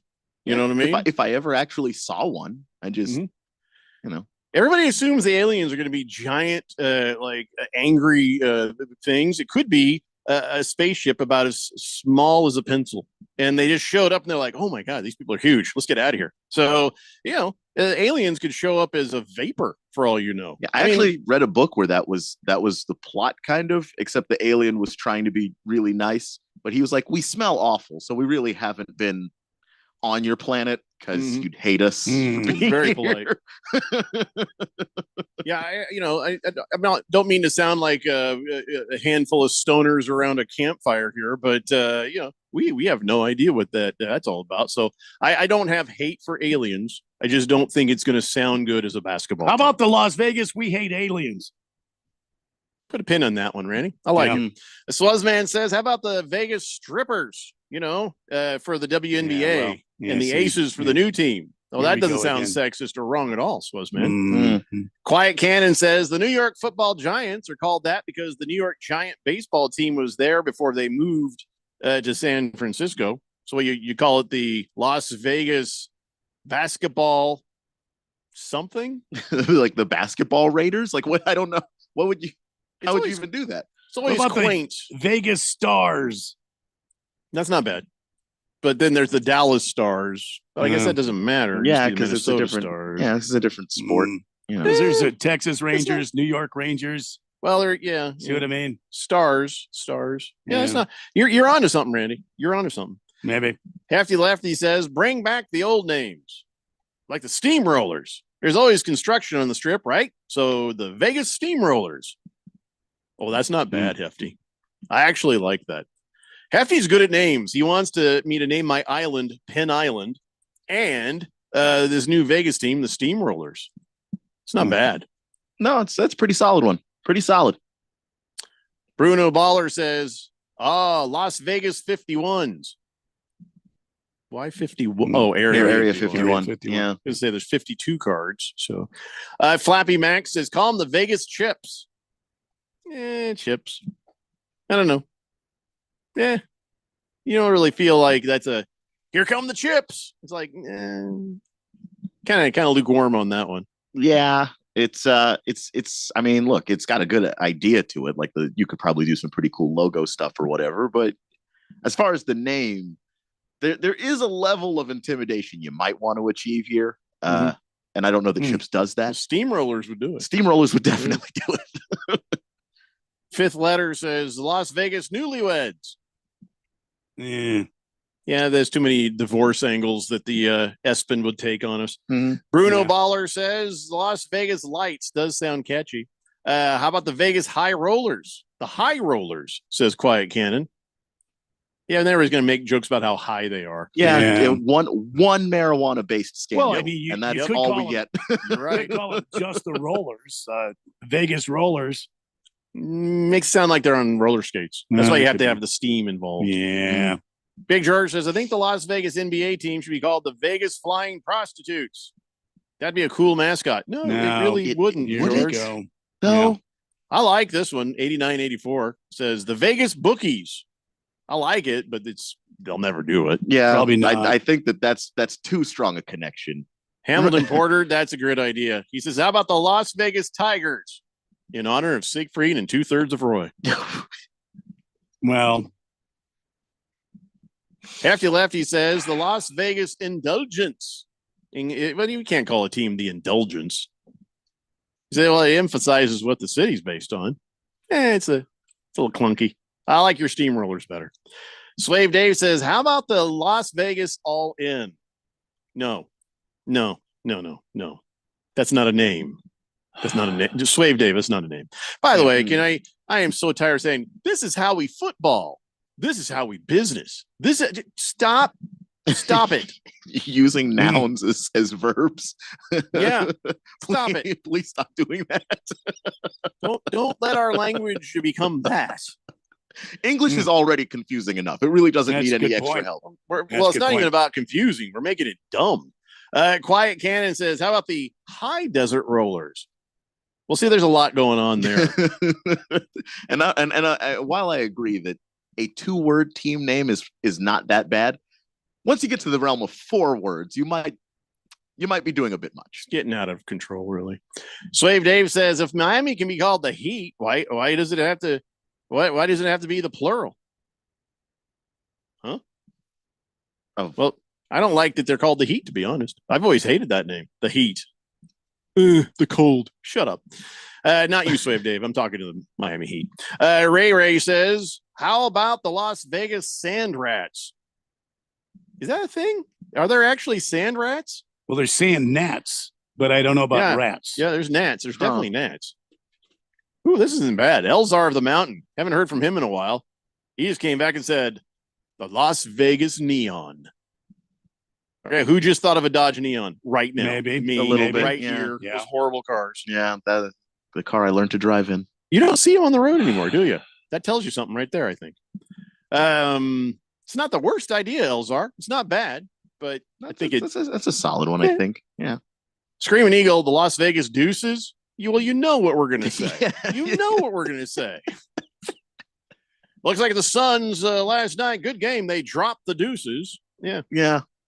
They dropped the deuce on the Deuces. SOL says, this is how we Vegas. You can go right to hell. Another one with the Las Vegas Outlaws. A new texter here on the text line, 9233, says Las Vegas Outlaws. That's not bad, but again, does that make you guys think of indoor football a little bit? Just a little. And mostly because it's been associated with different football minor league teams. Yeah. So just but no, it's not a bad name. Las Vegas could pull a real dick move. You know what they could do? It's the Las Vegas Bananas. And the Savannah's like, what? Why would you do that? Actually, 9233. That's a good one. I think that's a good one. Las Vegas Outlaws. I don't think they do that for an NBA team, though. Hefty Lefty says, I don't know. I've always loved asking people that simple calculation. They get the simple calculation wrong. Bro, do you even math? No, that's just. But you're already insulting them, so it doesn't. Swozman says, how about the Vegas Haboobs? You just wanted to say boobs. Yeah. How about the Vegas Dust Storms? And that doesn't sound very positive, though, does No. it? No. The Vegas Astronauts, Manitoban Moose? What are they launching with astronauts in it from Vegas? It doesn't make any sense. Does that make any sense? Another suggestion from 8984. The Vegas Blackjacks. Again, just no. No. Philly fan says Vegas Vipers. That doesn't sound horrible, but I'll contend there may not be actual vipers in Vegas. I do like the alliteration. I do. Well, isn't a rattlesnake considered a pit viper? Yeah, just a rattlesnake. I thought it's a pit viper. It's kind of viper. Why does there have to be a pit involved? We don't have a lot of pits here. All right. So I don't know how they're pit vipers. Mm-hmm. I don't know what gives them that designation. T-Licious says Las Vegas Pit Vipers. Yes, well, that's what Philly fan just said. They're called pit vipers because they have a heat-sensing pit between each of their eyes. They got sensors, like parking sensors. That's cool. Yeah. Random texter says Las Vegas Cheaters. Las Vegas broke. Okay, random texter. The NBA has a partnership with 2 gambling companies. I don't think they want to remind people how much money they're losing to said gambling companies. And they probably don't want to hear about the Las Vegas broke or the Las Vegas Cheaters. So Las Vegas circus clowns, George, you know that's not going to happen. Swave Dave says, let's run the Las Vegas odds up. What? I'm trying to click on your thing here, Dave, but it won't let me get off of Big George's for some reason. I got to hit a refresh. He says, let's run it up the Las Vegas odds. Las Vegas odds as a name. You want to run that up the flagpole? Las Vegas Guido's historian. Guido's. That's appropriate to about 75 years ago. Don't know if it is anymore. Haruto says, hello, Mr. White, Mr. O'Brien, Mr. Rose. I think the new Las Vegas team should be called the Las Vegas Rising Sun. That's more of a Japan thing, Haruto. What are you trying to pull here? Yeah, I think so.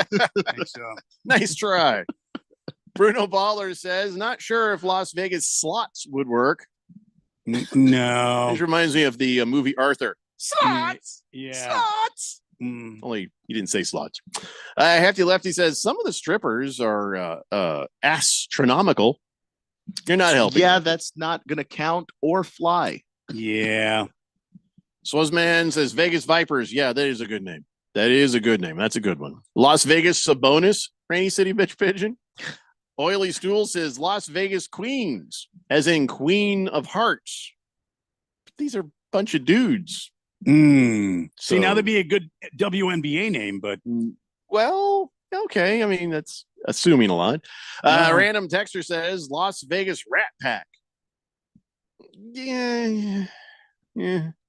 I mean, it's a stretch because you're trying to reach out to like a kind of a younger audience. I don't know that they're going to know that particular reference. So T-Licious says Las Vegas Pit Bosses. I mean, all right. We've heard worse, man. Desert Viking, Las Vegas Sinners. I don't think that's going to fly. Cool name. It just wouldn't actually exist. Yeah. So 8984, along with the Blackjacks, says, how about the Vegas Blazing Sevens? Blazing Sevens. I don't know. Historian, Las Vegas Craps. Didn't you already say that? Pierre said, well, hold on, Pierre. Hold on. You're Frenchy French. I don't think you're not invited to this. He wants to call him the Montreal Snow Bus. So, Snow Bus. They're not located in Montreal. I like Snow Bus. Yep. There's no snow in Vegas. High Desert Storm. By itself, the Desert Storm or something. Yeah. Bostovey's got a great idea. Listen, hear me out. Las Vegas Raiders.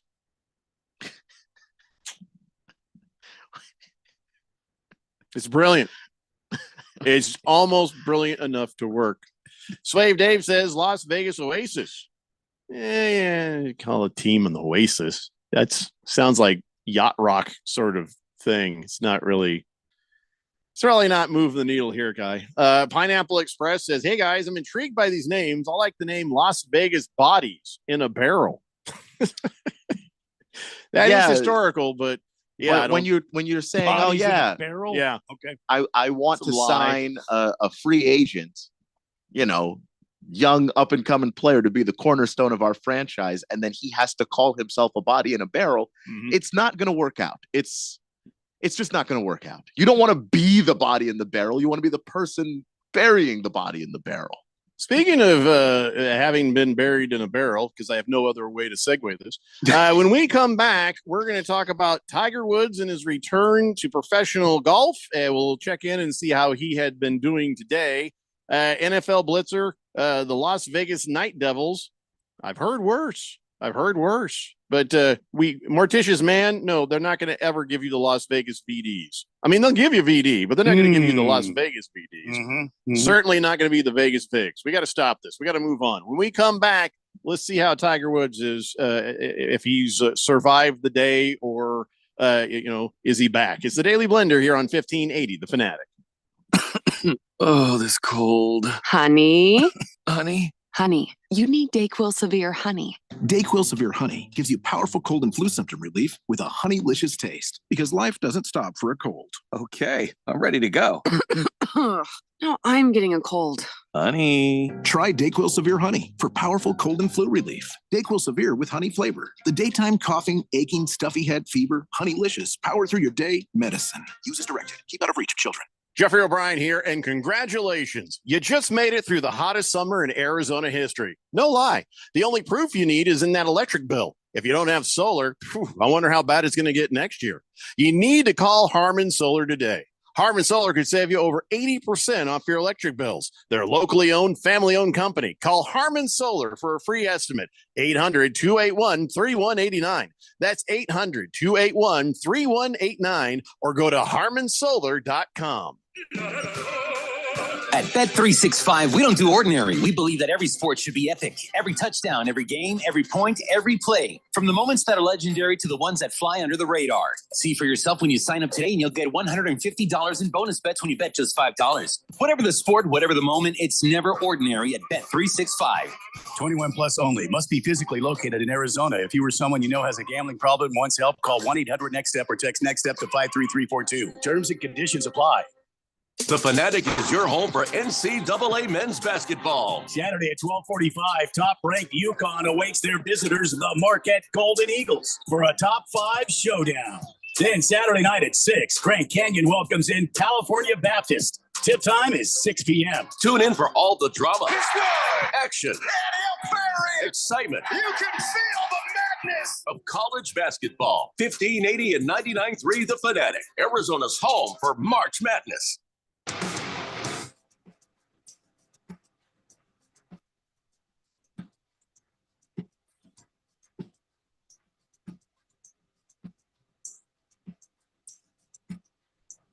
Blender here on 1580, The Fanatic, and we got GCU in action tonight. And boy, it's not going to be pretty for the Utah Tech Trailblazers. This is probably one of the bigger spreads I've ever seen. 19.5. They got GCU at 19.5. Oh my God, it's not even fair. It might be time for them to go to a new conference. You know what I'm saying? I know they'll want to stay there because they dominate, then they get to the March Madness, but is this fair? These poor Mormons are coming all the way from Utah to get their asses handed to them. Is that really fair? Yeah, because if they let Gonzaga play Santa Clara every year and do the horrible things that Gonzaga does to that team annually 2 times a year, then I think GCU is going to be okay in the WAC. Because if you're a basketball dominant team, it almost doesn't matter. You can still schedule out a conference if you want tougher challenges. It's going to be a bloodbath tonight, and it'll all happen here on 1580 The Fanatic at 6:45 p.m. So be sure and hang around for that. So, all right, but I wanted to talk about what's going on with the Genesis Invitational, and I was taking a look to see how Tiger Woods is doing because everybody's talking about how he's walking. He's got no pain, and he's doing good. And I had to scroll all the way down to tied for 53rd. Tiger Woods at +1, 1 over par, shot 72 today, putting him way down the field. Well, right now, Patrick Cantlay is 7 under par, followed by Cam Davis, Jason Day, Luke Gliss, Tom Hodge, Jordan Spieth, and everyone else. Just the first round, and there's a lot of guys down there by Tiger. Justin Thomas is where's there the cut at line? +1. Right now, there is no cut line because tomorrow there'll be a cut line. It'll be whatever the leader's at, and then you at +11, and we'll see where he ends up if he's going to miss the cut. This is a tournament that Tiger's never won. In all of his accolades, I was surprised to find this out. In all of his career experience and wins, he's never won the Genesis Open. And this is one that he would love to have, in his on his resume. So we'll have to wait and see what he does tomorrow. He didn't look bad. He's only +1. We'll see what he can do tomorrow. He's gone over the course now once. He looked pretty good today. He hit some errant shots, but I think that's to be expected because he hasn't competed in anything like the Genesis for quite some time. So he did say yesterday in the lead up to the event, he feels good. He's had ankle surgery. Now his ankle feels well. His back is feeling well, his knee. And the plantar fasciitis that he was dealing with, that's all gone. And he does feel good, but he did not, he did not guarantee that he was going to win. He would like to see a win and put this on his resume. So there you go, Jeffco. A lot of betting being done on the Genesis with Tiger Woods coming back. And I think, feels like Vegas might have made some money right there.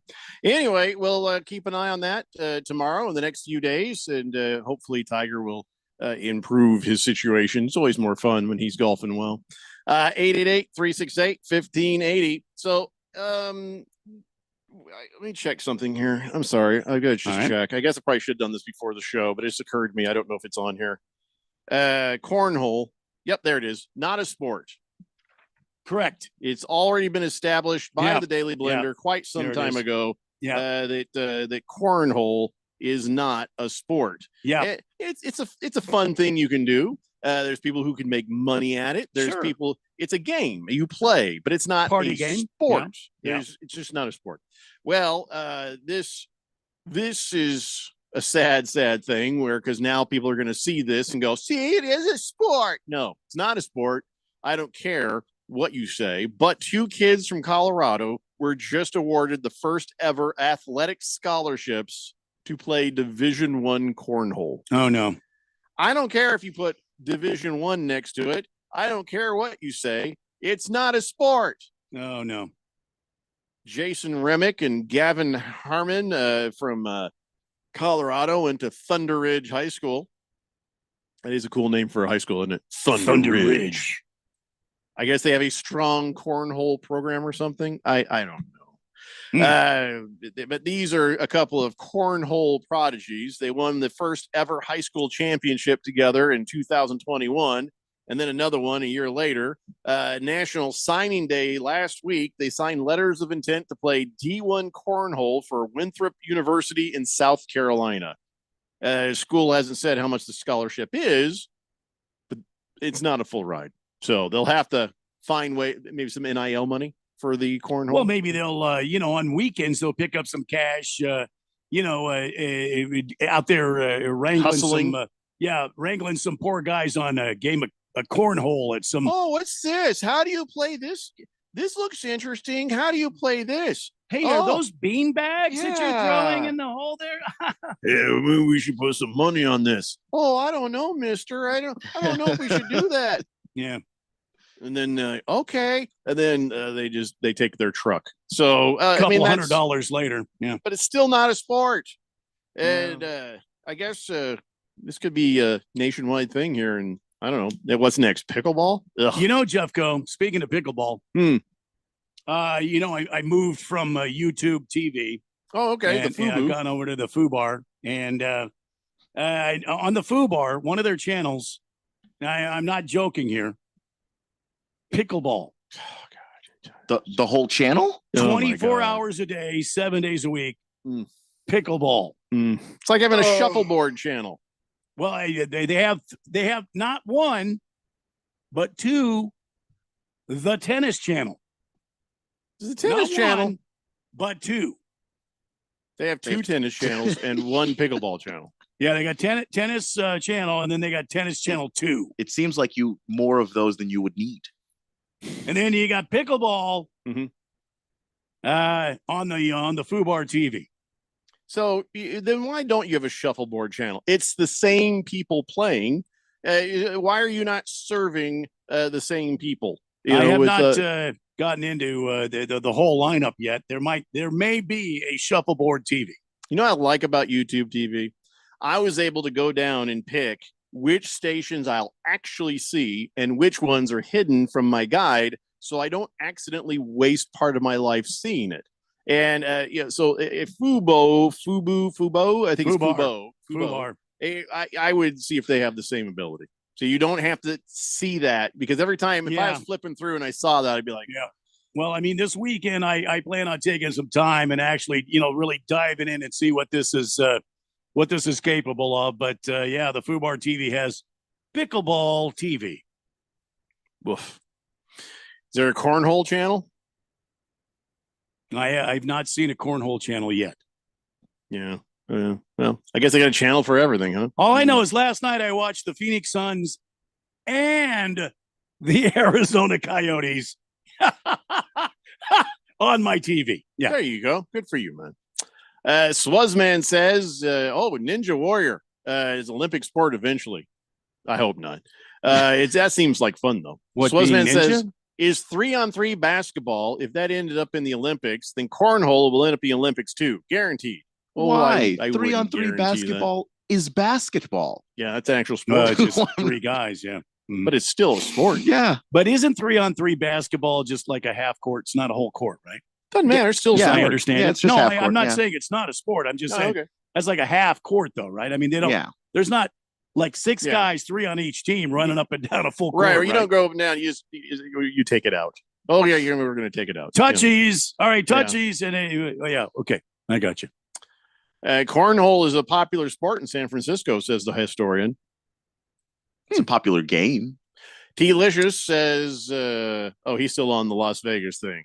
Las Vegas, Papa Giorgios. I don't know what you're talking about, dude. Nondescript says, hey, Randy, did you finally get the AZ family channel to watch the Suns included with the Fubo, or did you have to add the package? Oh, no, no, that was on the regular package. To get the MLB, I had to add the now there's 3 options. You can get the sports with 85 sports channels, and I thought that was maybe a bunch. I chose the Sports Lite, which was $7 to add it on. So the 80 sports channels you were speaking of? Oh, they had all kinds of stuff. Pickleball is in there too. Well, the pickleball it's like they're forcing you to have the pickleball channel. It's on the Sports Lite, and there's a third option you can get with that would include MLB TV, and I think it has the pickleball on their regular lineup. That means I will never get Fubo ever. Las Toby says, is drinking a sport? No, that's a way of life. Yeah. Beer Bob says, I'm still surprised that they have the Genesis Open. That's an old gaming system. Has Tiger ever won the Nintendo Open or the PlayStation Open? No, this is not gaming. It is about the car. Yeah, golf. It's about the car. Mm-hmm. Quiet Cannon says, Tiger Woods grew up in Southern California, but he's never done well at Riviera. Today, him and his buddy Justin Thomas shot a +1. Kenry says, Jeffrey, you don't have to worry about whatever the Padres Francisco Monk has under his outfit. He's been castrated. Yeah, like a Chinese eunuch. Excuse me? How would you know these things? And how would you know these things? Why would he be castrated like a Chinese eunuch? Do they castrate their eunuchs differently than other people do? Why did you make that particular there is a distinction? difference. The Chinese, when you're castrated, they also shove a menu under the door. That's how you know. No. Yeah. Navy Devil says, he's still naming it. The Red Knights. Why are they red? Why red? I mean, Sounds communist. I guess the Golden Knights is the hockey team. So you got the. What about the Black Knights? Mm-hmm. Well, I mean, Kind of, just, well- how about just we already have the Knights. Didn't the Black Friday Knight night go in is the Monty Suns Python? versus the Black Knights. Just a flesh wound. Yeah, that's all I'm going to think about. See what I'm saying? Is but a scratch. Big George says, Randy, you kindly, you got the Pac-12 network on the Fubo TV? Oh, I got like 19 different versions. Now that I have the Pac-12, I can watch ASU baseball in their final season of the Pac-12. Okay. Don't get used to that. I won't, but jeez. Oh, by the way, congratulations. It's a milestone in Major League Baseball. Jenny Kavnar is going to be the A's first woman primary play-by-play announcer. First one in history. There you go. There Have it you is. ever heard her Congratulations. before, the Jenny Kavnar? No. No. You ever heard her? I hope she doesn't sound like Doris Burke, though. There's a ball to strike. Doris Burke There's sounds a- like Harry Carey. There's one into the deep left center gap. I don't care what she sounds like, as long as she's like, I don't know how these guys can come up the bat. Why did you knock the dirt off your shoes when you were over in the circle? You're wasting time. Highly doubt that'll be a thing. I just don't know. Have you ever, anybody ever heard her talk? No, but I just, because I attempted play-by-play on multiple occasions. Oh, that guy hit the ball. It's going live. If you don't have the talent, you're not going anywhere. It's like, all right, Jenny, thank you. They're almost more critical of you if you're going to do local broadcast of a pro team.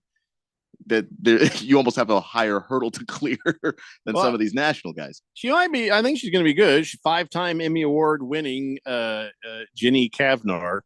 So she played lacrosse, I guess. I'm just. I wouldn't want to mess around with her then.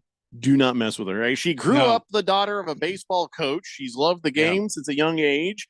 And she's heard the stories and the history and all the relationships of the game. She's like, I've been in Major League Baseball for 18 years as a broadcaster, along with Dallas Braden. So I'm ready to go. And I guess Dallas Braden's going to be with her. So whatever that means. 888-368-1580. He's going to add the commentary to the play-by-play. He's going to be the commentator. And he's on hand if anybody needs help parallel parking. Tihua says, how about the blackout nights? No, I see what you did there. I see what you did there. Blackout. I mean, it is pretty funny, though. Bruno Baller says, Jeffrey doesn't want Edith Bunker broadcasting these games. Well, that is true. I mean, who would want so. Edith Bunker calling the baseball game? That's a different voice. The first one is just that annoying woman voice. Oh, Archie, that's the Edith Bunker right there. Oh, he's coming up the path. Oh, Shut up, you dingback, and get me a beer. Archie, maybe he'd like a nice pair of mittens. Edith, It get just my looks shoes. like maybe his hands are cold. Archie, enough. don't yell at me. Enough already. Get me a beer. That would be more of the Edith Bunker way. So, anyways, we got to take a break. It's a Daily Blender here on 1580, The Fanatic. 3 little words no parent wants to hear. My tummy hurts. And it always seems to happen at the worst times. Like in the middle of the morning rush, when you still have homework to check and lunches to pack, and of course, you're already late for work. Luckily, there's Pepto Kids. Pepto Kids gummies help relieve occasional stomach upsets, turning those 3 words into these 3 words. I feel better. Bad time for stomach upsets? Good time for Pepto Kids gummies. Fast support for little tummies. These statements have not been evaluated by the Food and Drug Administration. This product is not intended to diagnose, treat, cure, or prevent any disease. For the latest from the world of golf, tune in every Saturday morning from 6 to 8 for the Golf Shop Radio Show, presented by PlayGolfMyrtleBeach.com, the golf capital of the world. Hosts Mark Greenhelch and Matt Blanchard talk golf from tee to green and everything in between. If you like golf, you're going to love Golf Shop Radio. Before you tee up, drop on in. Welcome to the Golf Shop here on 1580 and 99.3 The Fanatic. All right, so there we were, cruising through the new open-air zoo when I realized that the park was closing in like 15 minutes. That's when the afternoon took an exciting turn. Luckily, we were in my Nissan Rogue. With its powerful DC turbo engine, well, we had more than enough time to see all the animals. Whoa! And outrun a few! Drive the Nissan Rogue. Now get the 2023 Nissan Rogue with best-in-class fuel economy among gas engines. Availability is limited. Shop at your local Nissan store or at nissanusa.com. Auto Pacific segmentation, excluding hybrids and electric vehicles. 2023 EPA fuel economy estimates from 28 city 34 highway to 30 city 37 highway for 2023 Nissan Rogue. As shown, Nissan Rogue Platinum all-wheel drive, 28 city 34 highway. Actual mileage may vary. At Bet365, we don't do ordinary. We believe that every sport should be epic. Every touchdown, every game, every point, every play. From the moments that are legendary to the ones that fly under the radar. See for yourself when you sign up today and you'll get $150 in bonus bets when you bet just $5. Whatever the sport, whatever the moment, it's never ordinary at Bet365. 21 plus only. Must be physically located in Arizona. If you or someone you know has a gambling problem, wants help, call 1-800-NEXT-STEP or text NEXT STEP to 53342. Terms and conditions apply. When life gets overwhelming, but you just don't feel like talking, help is only a text away. Trained and caring crisis specialists are available by text 24/7 to assist with suicidal thoughts, substance use issues, depression, anxiety, and more. You are never alone. When you need help, please text HOPE to 4HOPE. From anywhere in Arizona, text the word HOPE to 44673. This message is sponsored by Solari Crisis and Human Services. Your home for sports. 1580 and 99.3 The Fanatic.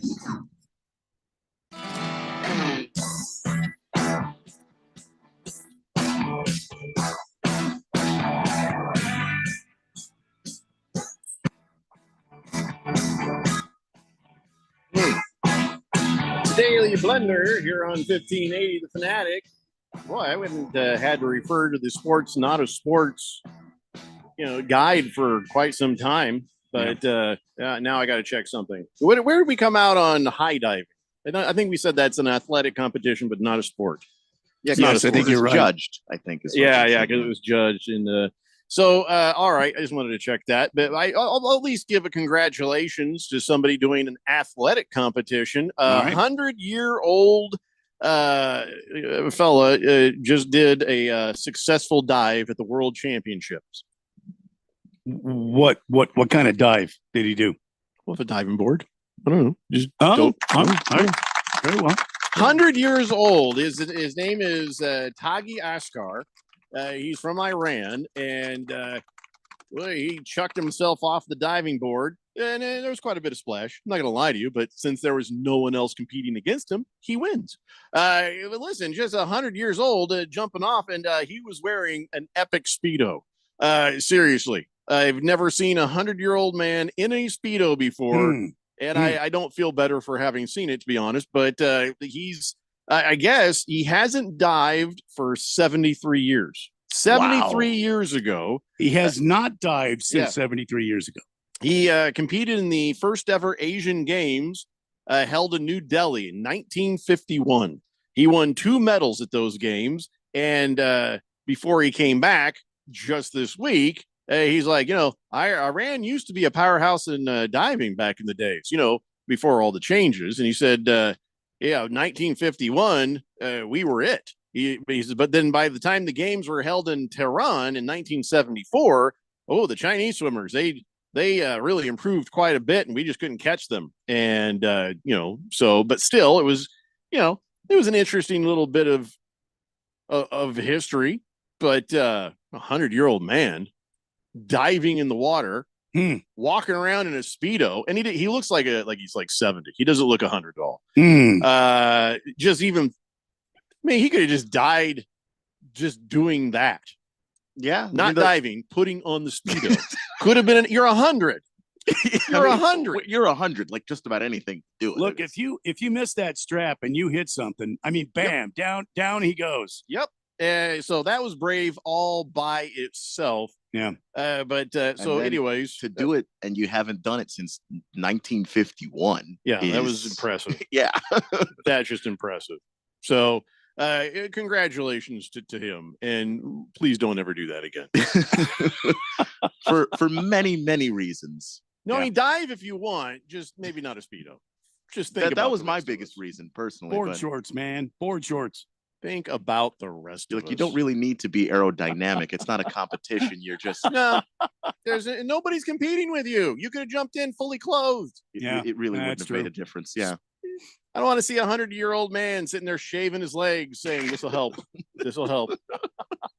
No, it's all right. You're good. My eyeballs disagree. So, we were talking about Drake, and he's just annoyed me. He has annoyed me since the days where he was just way too involved with the Toronto Raptors. Yes. Out there giving, I think it was Nick Nurse giving him a rub down. And I was like, "What are you doing, man? Okay. Yeah. What are you doing?" Yeah. And so then I find out, oh, he's betting large chunks of money on things. And I started to delight in him losing those bets. Just loved it when Drake would lose a bet. And then everybody talked about the Drake curse. If he bet on your team, you're probably going to lose. And that has actually not really been accurate. He's about 50-50. He's no Mattress Mac. No. So Drake, I got to give a guy credit.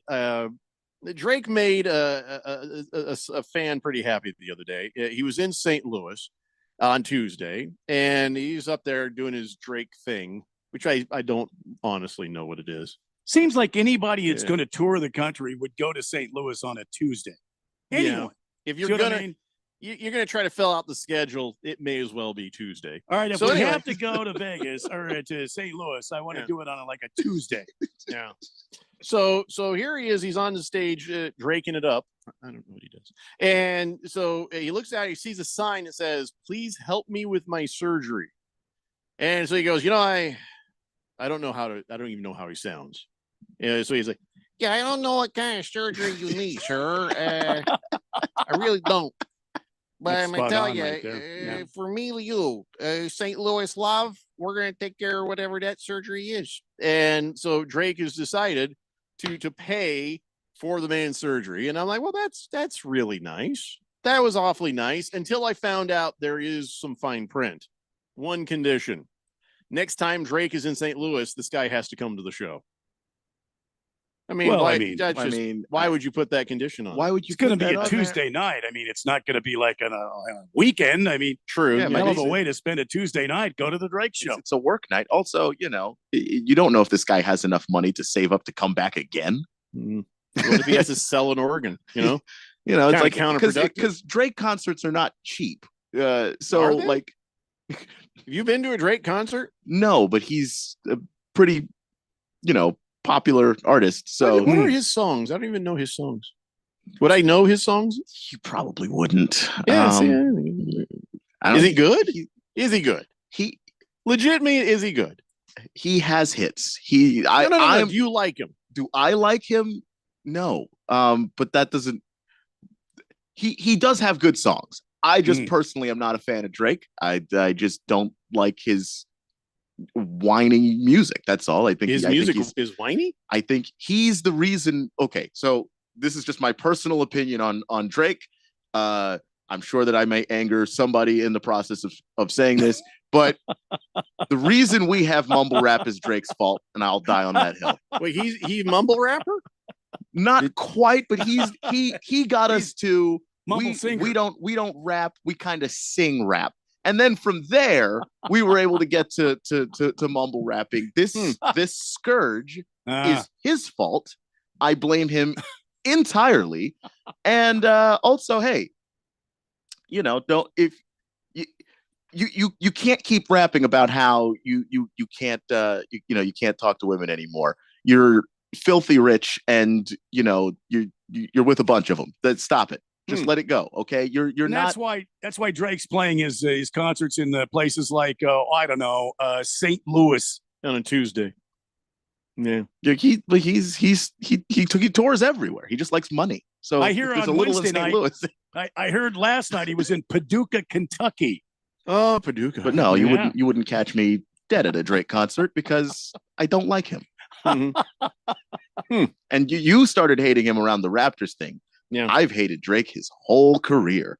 Back when he was in a wheelchair.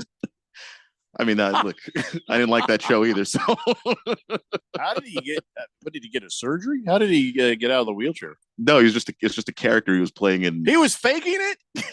He wasn't really in a There's wheelchair. actual people out there handicapped, and he's out there mocking them He by played a faking character his- in a show. The character was in a wheelchair. Oh, I get it. He was a liar. Okay, that's just that's just the whole point of acting. But is- now every time I talk about Drake, then my brother calls me a hater, so I gotta back off it a little bit. Well, let but me ask you: do you hate Drake? I do hate him. Yeah. Oh, then you're a hater. I never said no. It just ends Yeah. the conversation All right, generally. It's so- like, you're such a hater. Well, you're No. right, but No, like well, I'm also correct about this. Also, thank you for ending the conversation sooner. I appreciate it. You're a hater. I'm glad we all get this. Moving on. This is going to be difficult. It seems like you have a complete comprehension of where we're at with this right now. Tonight, Drake's going to tear the roof off Springfield, Illinois. It's where the Simpsons live. By the way, listen, you know, Go I like Isotopes. a good prank as much as anybody. You know, I have been author to some doozies, and so I can appreciate it. But then there's dumb guy pranks. You know what I'm saying? Where they're Yeah. like, "Hey, let's do this," and then it's just not funny at all.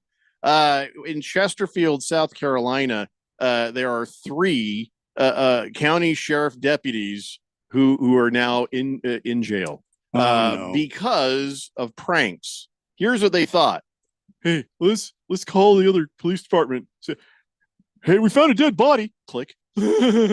And then they would get called in to do the search. Like, somebody found a dead body. We got to go find this. So they'd be out there looking for a dead body, going, "They think it's a real dead body." And so they pulled this little thing a whole bunch of times, and telephoned convenience stores, law enforcement agencies. It's like, "There's a dead body." Huh?" And so these calls caused emergency responses from law enforcement and emergency responders. So the internal affairs got wind of this. They're like, "Well, where's this coming from?" And they figured it out. It was these 3 idiots. And so they were all arrested because that's a felony. Well, yes. Because, I'm sorry that your father is suffering from a heart attack and the ambulance can't reach him in time because we've sent emergency services to go find the dead body you thought was just funny to make up. Dead guy. So I'm sorry that we couldn't stop this robbery in progress because we were off searching for a dead body that 3 knuckleheads decided to fabricate out of thin air. They're not knuckleheads; they're deputies. Yeah, and now they're going to go to a place where anal tenderness is common. Because under the SC code 1617-410, statute states that crime is a felony and has a $5,000 fine or 500 years imprisonment and or up to. Yeah, and that.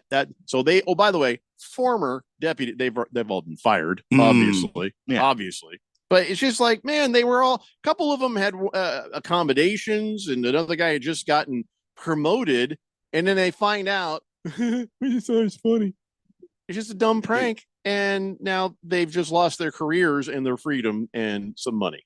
Well done. And now they're all felons. Like, honestly, we need to scream like law enforcement to keep people like that from ever getting that job. Because like, if you thought that was funny, what other dumb thing do you think is funny that might put someone in danger? Like, it's just, you got to get an IQ test, psych test, maybe a college degree. Maybe we should do that too for law enforcement. yeah, maybe Instead of it being somebody's nephew or some, the lowest common denominator. or maybe more schooling than hairstylists have. I mean, it's just, come on. Swazman says, "Hey, Randy, I grew up in Springfield, Illinois. Abraham Lincoln's home turf, man. Well, there you go. Illini. It was cool there." If you're able to be there tonight, I understand Drake is in concert. Yeah. Kyle G says Drake popularized sleepy, lazy rap, which quickly escalated into mumble rap. He and Bieber are a coordinated attack by Canada against the rest of the world.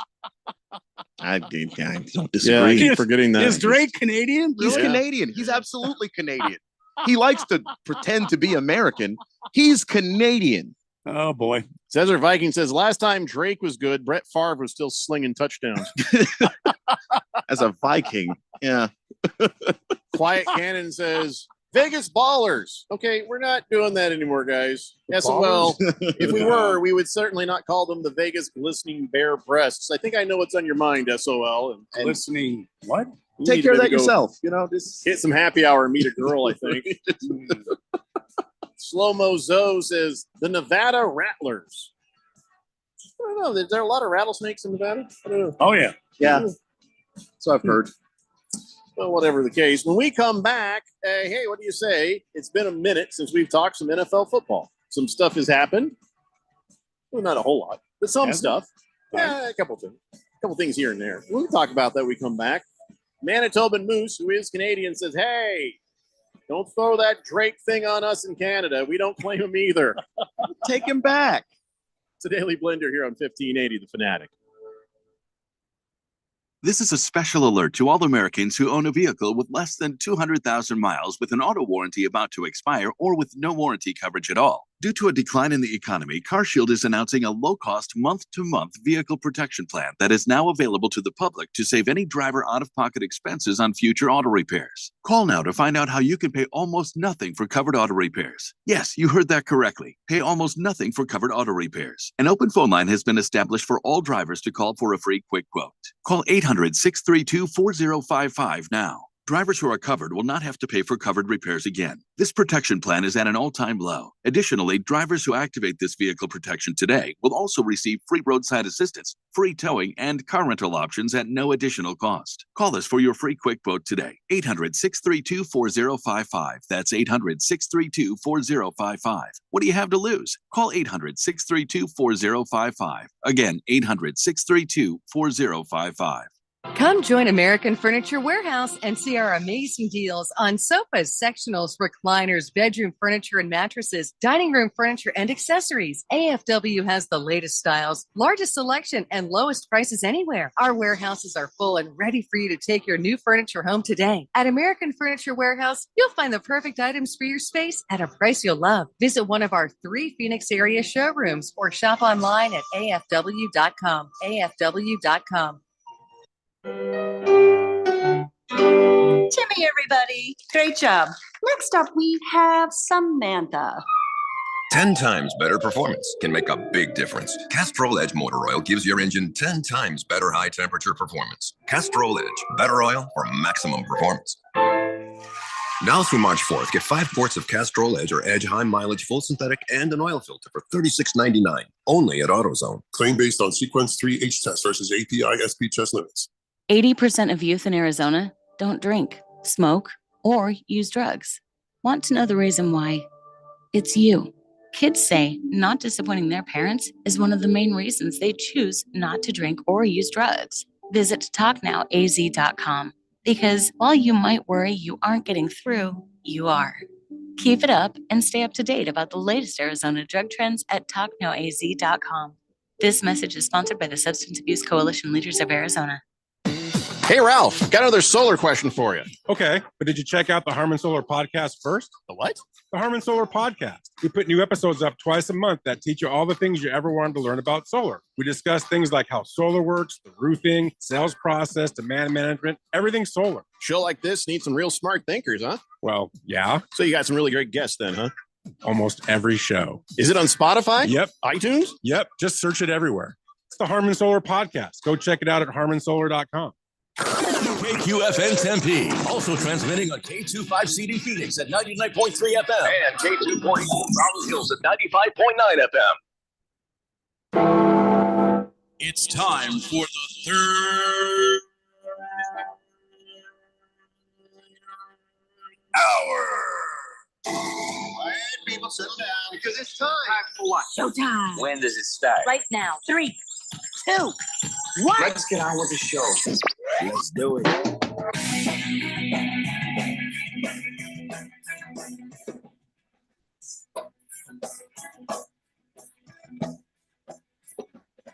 All right, everybody, it's 5 o'clock here on the Daily Blender, and your good friend, your radio pal, Jeffrey O'Brien, alongside Randy White. Got Keon Rose in the control room, and you guys are on the Fanatic text line, 888-368-1580, as we broadcast live in the Harman Solar Studios in Scottsdale. Kyle G says, hey, Canada took Drake for a U.S. vacation, and they went to get milk and cigarettes. They didn't even ever come back to pay child support. Come get your kid, Pierre. Yeah. Spend some time with a Manitoban moose. Get him out of here. Yeah, that's fair. That's fair. And no, Wilbur, just because Drake's in a wheelchair does not mean he's Ironside. That's a whole different thing. 888-368-1580. Let's talk some NFL stuff. Can we talk some NFL stuff? I've been kind of missing it, and not much to talk about now. It's only been 4 days. Has it been only 4 days? I thought it'd been like 3 weeks. No. Who's counting? 4 days. Well, Daniel Jones. Do you remember Daniel Jones, quarterback for the Giants? He says, "Okay, the rehab on my torn ACL is going well. I'm making progress. I'm 3 months into it, and I'll be right back to keep making that $160 million." And as he should. Yeah, he's like, enjoy my cap hit of $47 million this season. Oh boy. Yeah, I don't blame Daniel Jones. He didn't pay himself. A very dumb organization gave him too much money.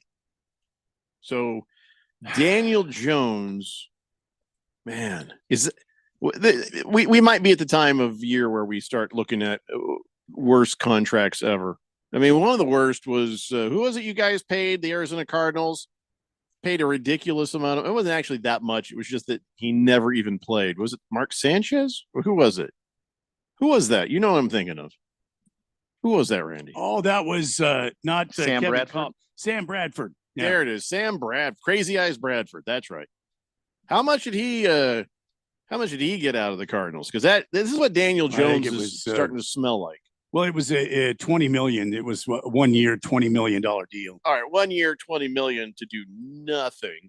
And this is more than a few years ago. So if you by inflation, it was probably like close to the same sort of cap hit that Daniel Jones is going to be putting on the old Giants. So again, I don't know whose decision that was. Are they still employed? They shouldn't be. Well, whoever made the GM's still there, right? Is he? Yeah. Shouldn't be.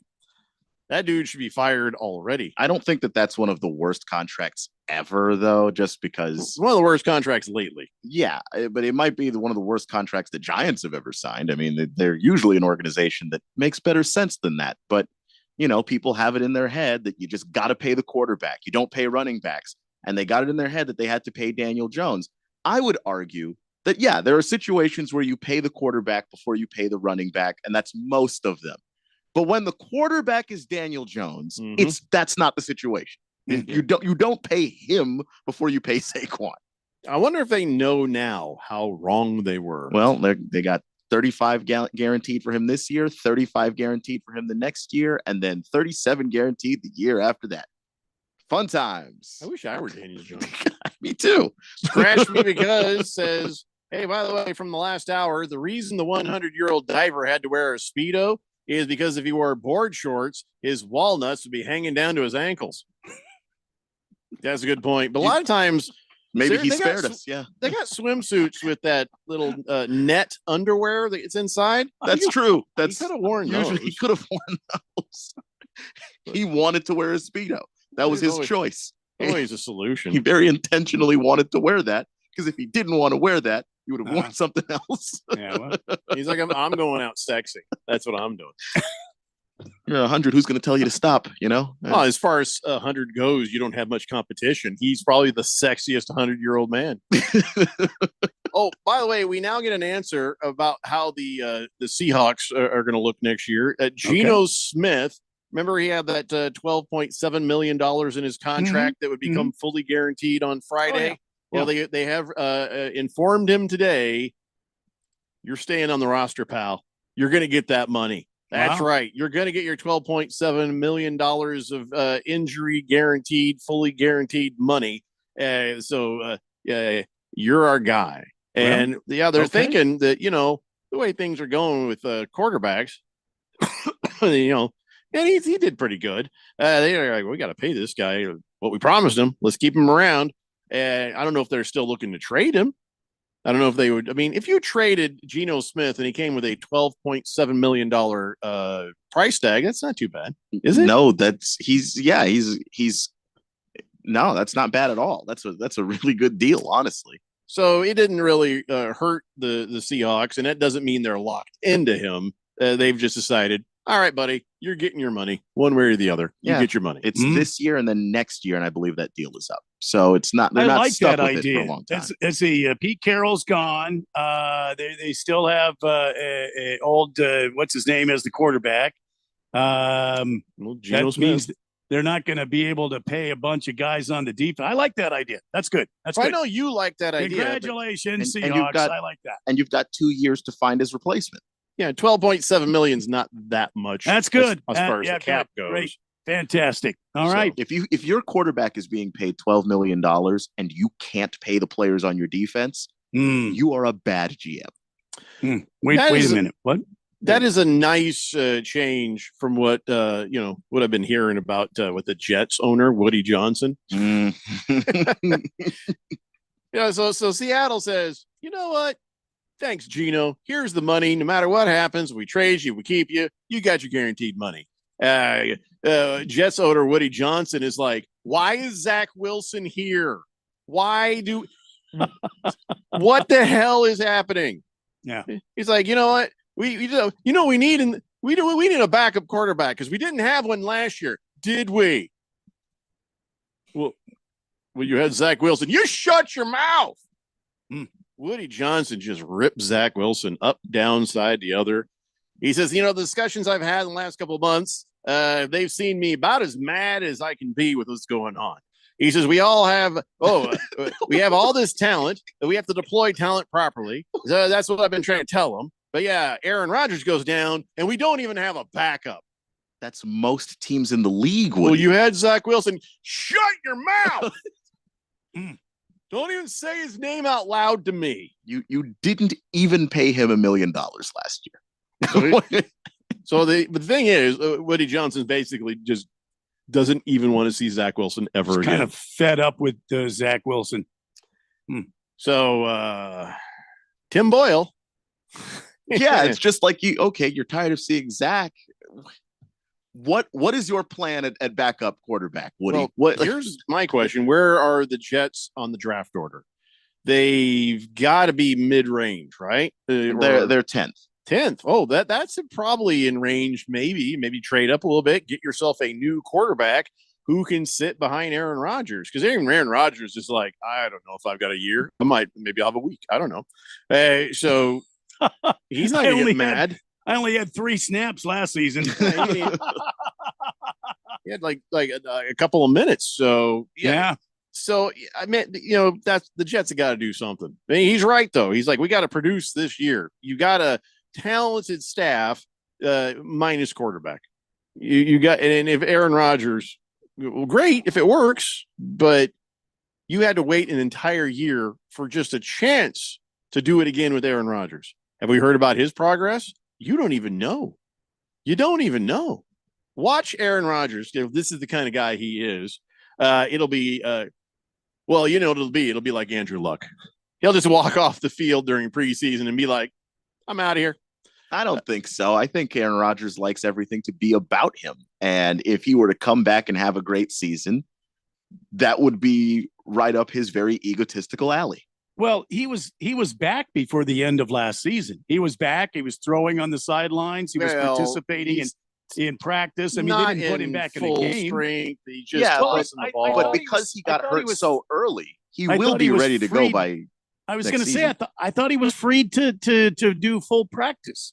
So what will happen next is you're going to see him in actual practice. You'll see him in the OT. Well, I don't know, maybe not him. You'll see him in practices. Maybe you'll see him, but the test is, and it doesn't matter if it's Aaron Rodgers or anyone else, his injury, that is the great unknown.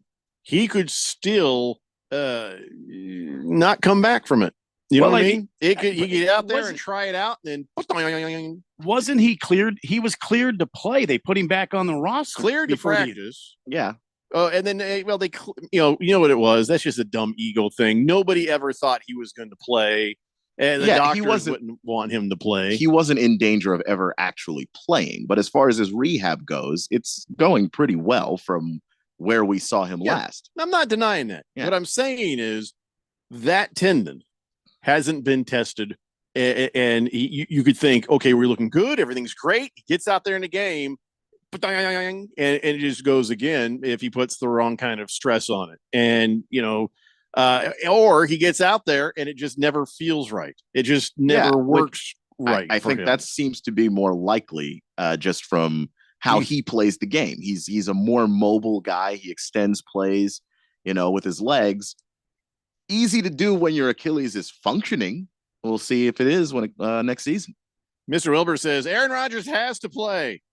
I don't care about him, but the Jets come to Glendale this year, and I need to sell my tickets. Wilbur, you got season tickets?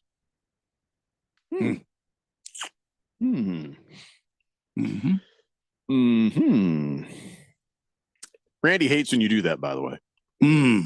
Randy hates when you season ticket holders sell your tickets to the other team, to the other players, the other fans.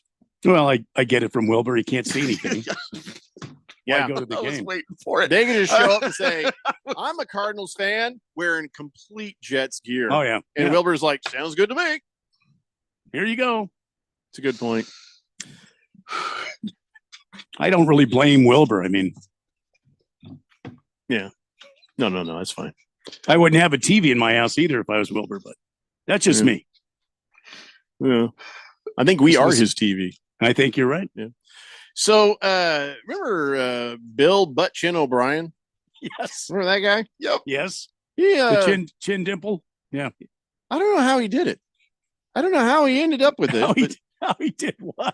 Well, he got hired at Boston College to be their head coach. Wasn't he just the OC at Not anymore. Patriots? At Ohio State. The Yeah. Patriots, and then Ohio Patriots, State. right? Ohio State just picked him up as their new OC. Didn't Kraft want And him in he- there, and he Belichick didn't? And He didn't diagram a single play for the Buckeyes. He's already taken a head coaching job with Boston College. So, Yeah. how does he do it? Life's good if you're the chin dimple. What kind of magic has he got? Must have pictures. Stronger magic than Cliff, apparently. Must have pictures. Does Boston College have a football team?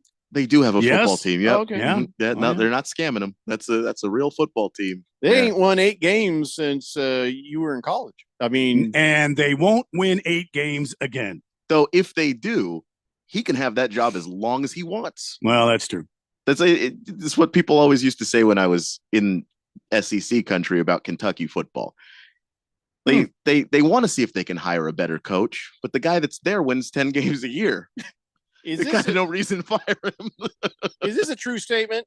O'Brien's quarterback knowledge and NFL experience should make Boston College an attractive place in the transfer market. I think so. Nope. I think Well, I think so. Bill wrote that himself. because Transfer market from where? from other schools. There's always some quarterback that's like, man, I need a place where I can be the first quarterback on the roster. And it's some former 4-star that didn't pan out somewhere.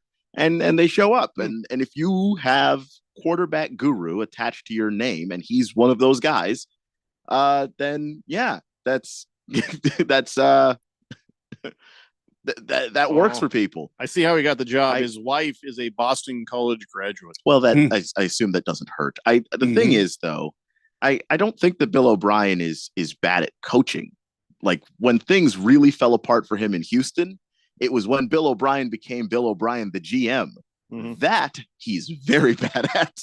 And everybody in the building hated him too. So that was the other I think thing. Cardinals made some sweet deals off of his idiocy. Oh yeah, yeah. D-Hop for That's free, right. basically. That's right.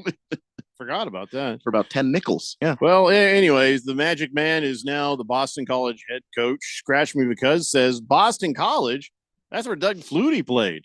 Yeah, like 1.5 million years ago. Yeah. Which is the fact that Doug Flutie is the first player that came to mind when you thought of Boston College football should tell you everything you need to know about Boston College football. I thought Doug Flutie, but it didn't Matt Ryan also go there? He Matt did, Ryan? and that's the only other name that really comes to mind. So, you know, That's a more recent one, yeah.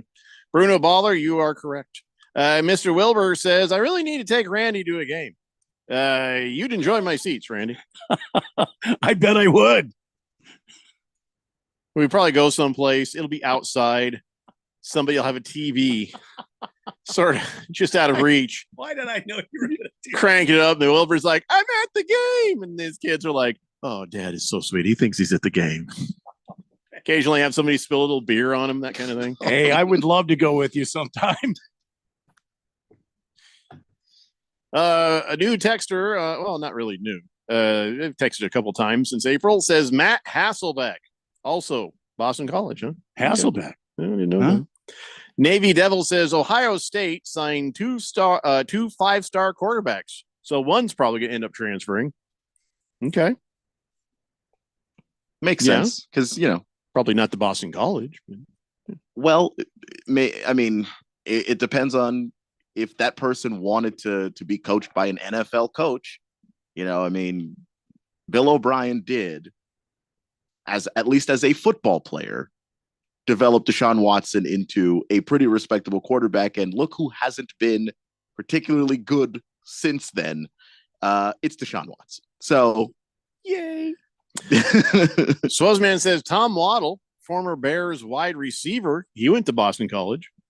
Yeah, I'm not saying that nobody good ever went to Boston College. It's just how you people are dredging the river for bodies here. When you think of Boston College football, it's nobody recent that comes to mind. Like I think of LSU, and like first thought is Justin Jefferson. Well, he wasn't away from LSU that long. You don't have to go back like years and years. Hey Randy, if you go with Wilbur to the game, he's gonna make you wear that service animal vest. I just want you to know that is probably just completely gonna happen. Big George says, isn't Steve Levy's kid the quarterback at Boston College? He spawned? Steve Levy has children? Yeah, I mean, against all odds, Steve Levy married a person. Oh, wow. Yeah. That's weird. And not only did he marry her, he touched her. It's more about her having to listen to him. Well, quite frankly, that's how you know anything's possible. She's like, I love him, but shh. First thing he gets home, shh. Anything you want, I'll do it. Just don't talk. Just don't. All right, let's talk some more football when we come back. It's the Daily Blender here on 1580, The Fanatic. This is Brent Musburger's Action Update on 1580 and 99.3 The Fanatic. Get insights into the sports betting market with VSiN's betting splits. See where the money is and keep updated on how the market is reacting. Only at VSIN.com. Now, here are the latest lines from my guys in the desert. With pitchers and catchers already reporting to spring training facilities in both Arizona and Florida and positional players checking in next week, looking ahead to the 2024 World Series and the favorites to win it. The Los Angeles Dodgers, who acquired Shohei Ohtani this offseason, is plus 320 to take home their World Series title, while the Atlanta Braves are plus 450. The Houston Astros are the best bet out of the American League. They are plus 700, while the New York Yankees, who didn't make the playoffs last season, are plus 800 to win the World Series. The Texas Rangers are plus 1,400 to repeat as champions.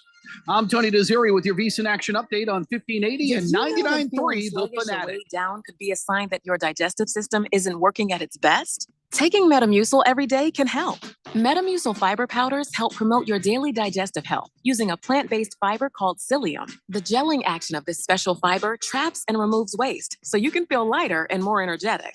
Metamucil, promoting digestive health for a better you. Learn more at metamucil.com. These statements have not been evaluated by the Food and Drug Administration. These products are not intended to diagnose, treat, cure, or prevent any disease. Hey, Jeffrey O'Brien here. And listen, Phoenix has had over 53 days of 110 degree plus this summer. This last July alone, we had 30 consecutive days of 110 plus. And this summer heat might just be the new normal for summers here in Arizona. What you need to do is call Harmon Solar today. Harmon Solar could save you over 80% off your electric bills. They're a locally owned, family-owned company. Call Harmon Solar for a free estimate. 800-281-3189. That's 800-281-3189 or go to harmonsolar.com. The Renaissance Festival is back. Weekends now through March 31st. Great shopping, a giant crafts market, new shows featuring sea fairies, mermaids, and merriment. Non-stop feasting and more. The Renaissance Festival is back. Weekends now through March 31st. Discount tickets available at Bashes and Food City or ArizonaRenfestinfo.com. Presented by Delta Airlines, Bashes, Food City, Pepsi, Budweiser, and Guinness.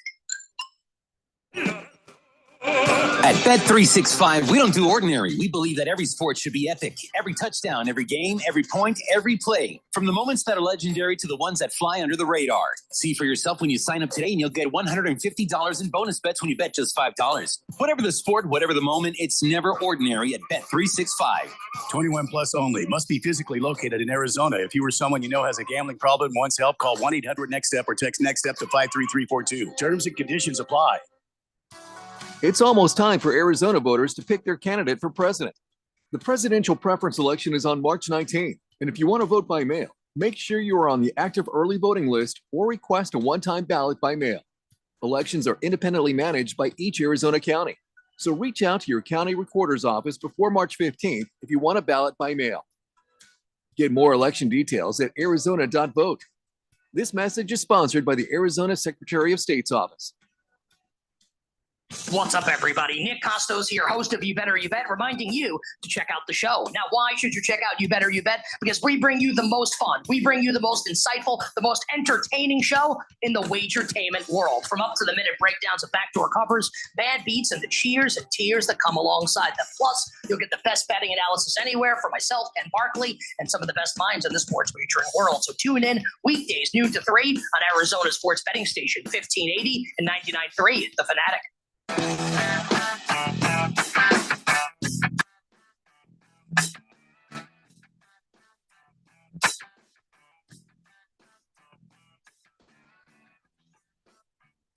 Danny Blender here on 1580, The Fanatic. Maybe you want to put $1 on the Utah Tech Trailblazers because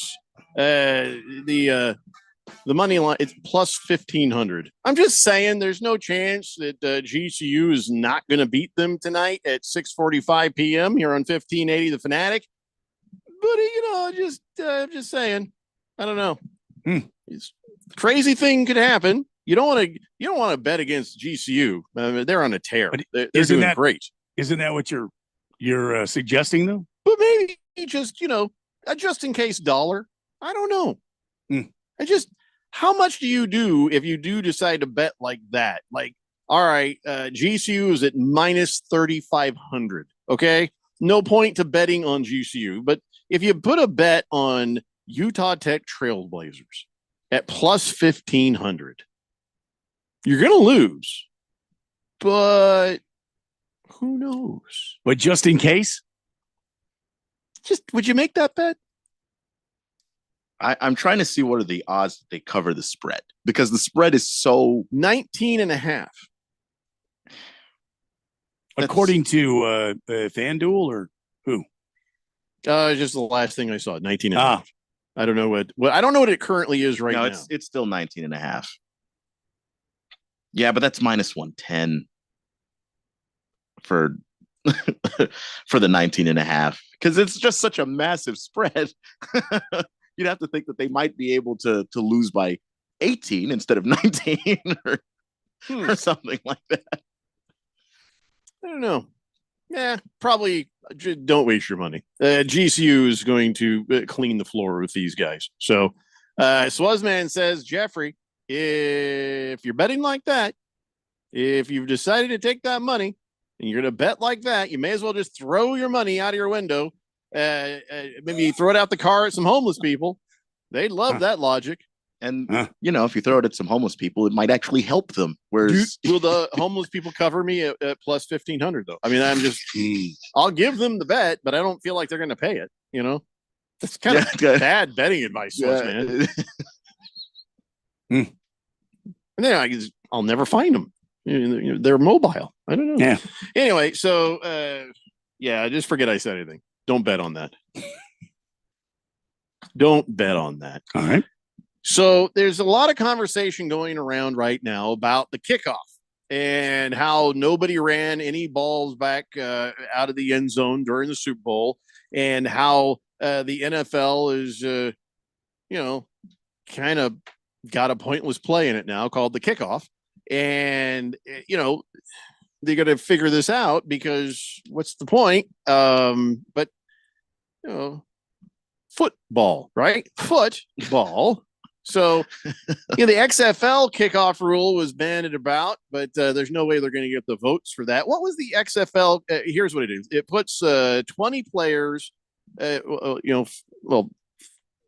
yards apart, like that, on the receiving team's 30 and 35-yard line. And the players, they can't move until the kick is caught by the one person there to catch that ball. And then they try to run it back. Did I explain that right? I think so. I haven't watched enough XFL to clarify. I didn't watch any of it. I just read that. It's just if it's not on randomly in a Buffalo Wild Wings when I stumble in there, then I've never seen it on purpose. The bastard stepchild of the XFL, they're not doing that. They're going to use traditional kickoff play, ball placed at the kicking team's 20. So, what do we got to do here? The whole kickoff thing. Yeah, the NFL is getting close to saying, well, maybe we'll just place it on the 20. The hell with the kickoff. Don't you get another 25 if you don't? If it goes in the end zone. But see, here's the thing. Anytime a ball is in play, there's a chance that something could happen. Like I said, they kick off, but then the ball doesn't go all the way into the end zone, and the guy's like, "Oh crap, I got to pick this thing up." And then he's got to run as fast as he can and hope to get to the 25, right? So that could happen. A ball can get kicked out of bounds. A ball could be squib kicked. I mean, there's many different things that could happen. But the metrics keep telling everybody, kick it, just take it, let them have it at 25. It's not worth the risk. Well, if everybody's going to pansy out on the kickoff return, what's the point of the kick? So I don't know if there is a solution for how this works, or we just let it keep being that. This is a dumb kick that nobody returns, and now we're on the 25-yard line. What do you guys think should happen here? If we're not going to take the whole XFL kickoff rule thing, there's, they got to do something. Well, I said the first time we kind of talked about this after the Super Bowl, mentioning there were no kickoffs just put the ball on the 25. I know there's going to be guys that are not going to be able to be professional football players, but it's not it's not anybody's fault but the NFL. So what do you do about an onside kick scenario? Like you would have done an onside kick. That's right, Mr. Wilbur. Oh, so game's just over if you're behind at a certain point. We're just going to watch people kneel it out. Don't do the onside kick. Just there's no more kickoff in football. Period. It just, to me, that kills some of the part of football that's fun. How many onside kicks did they have this year? I would be interested. I know it's a low percentage. Almost none of them were recovered. Yeah. However many there were, one or two of them. Right. Were recovered. That's what I mean. It's usually a freak bounce or something. And how many kickoff returns did we have this year? I'd like to know that number too. Actual returns rather than just touchbacks and to the 25. Yeah. It's a good question.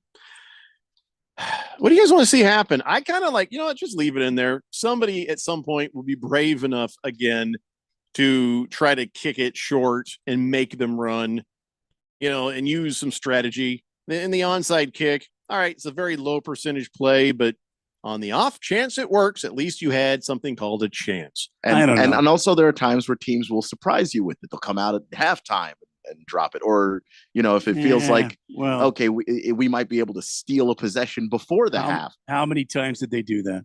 I'm not saying it happens often, but the thing about football is that anything can happen. And if you take away that anything can happen feeling, well, that's what they're trying to do because they don't want to have the whole thing is to make a safer game. We don't want to have guys running at each other at a high velocity, and so just take that. The NFL, for all intensive purposes, have taken that aspect of the game away. Well, because they don't want the liability of it. After the whole concussion thing, they looked really bad on that one.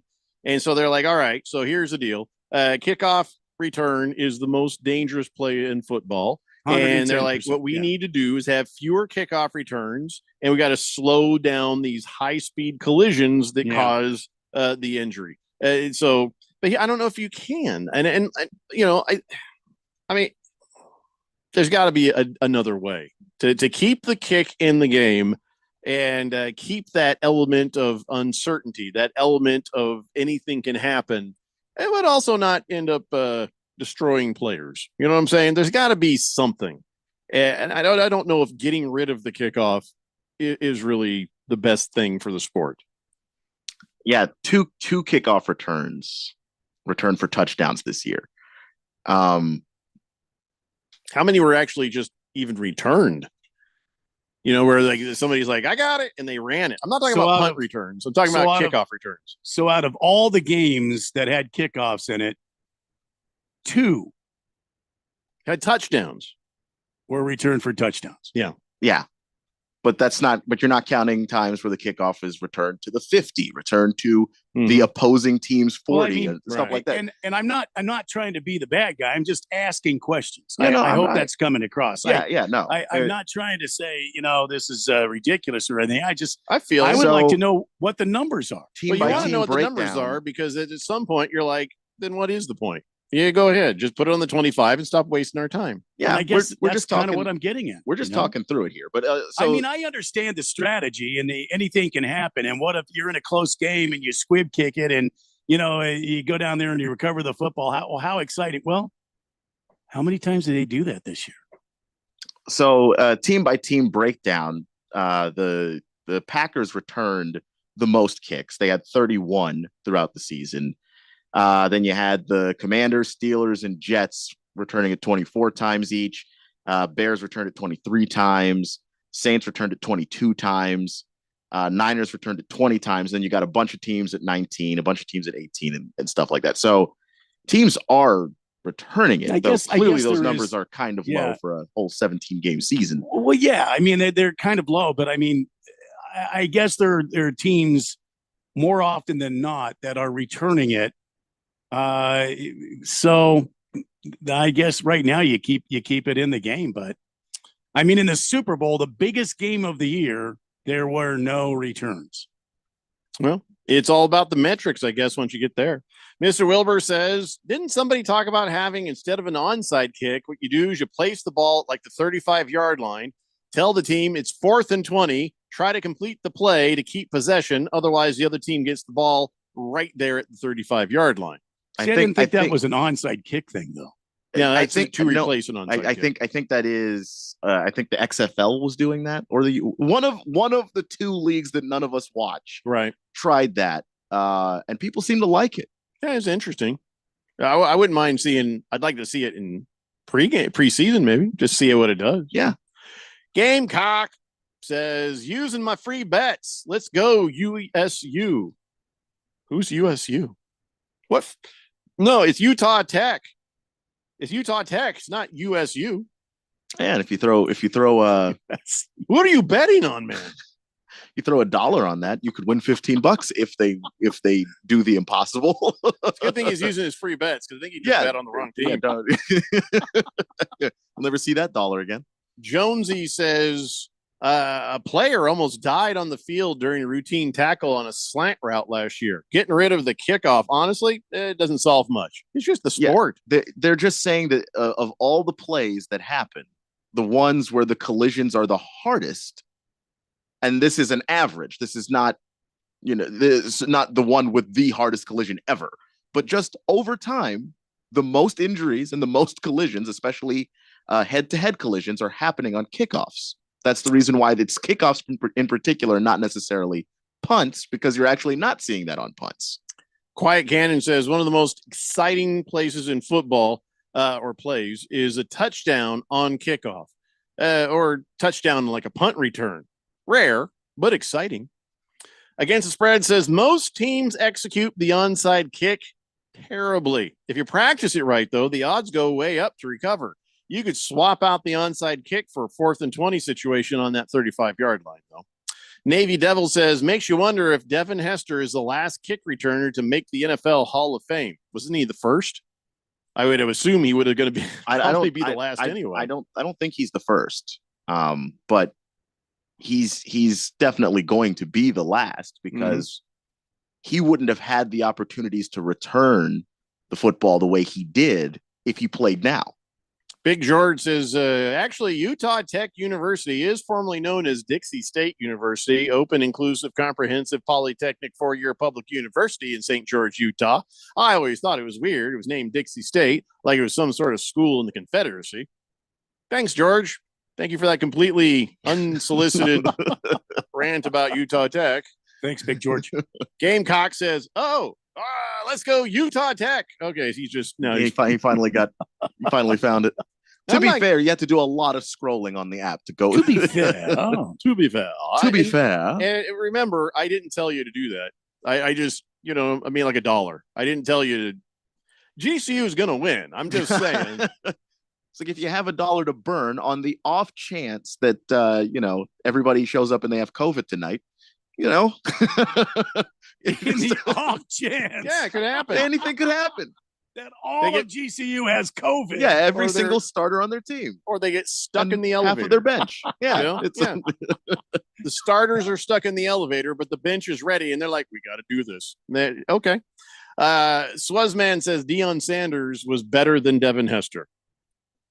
I mean, yeah, but Deion's in the Hall of Fame for not just being a returner, but also being a lockdown corner. Like if you took away all of his return ability, Deion would still be a Hall of Famer. Yeah, that's true. Yeah. Hefty Lefty says, did you guys see this year's Masters is going to be Vern Lindquist's last year announcing? That man's been calling some incredible games over like 40 years. Yeah, it's true.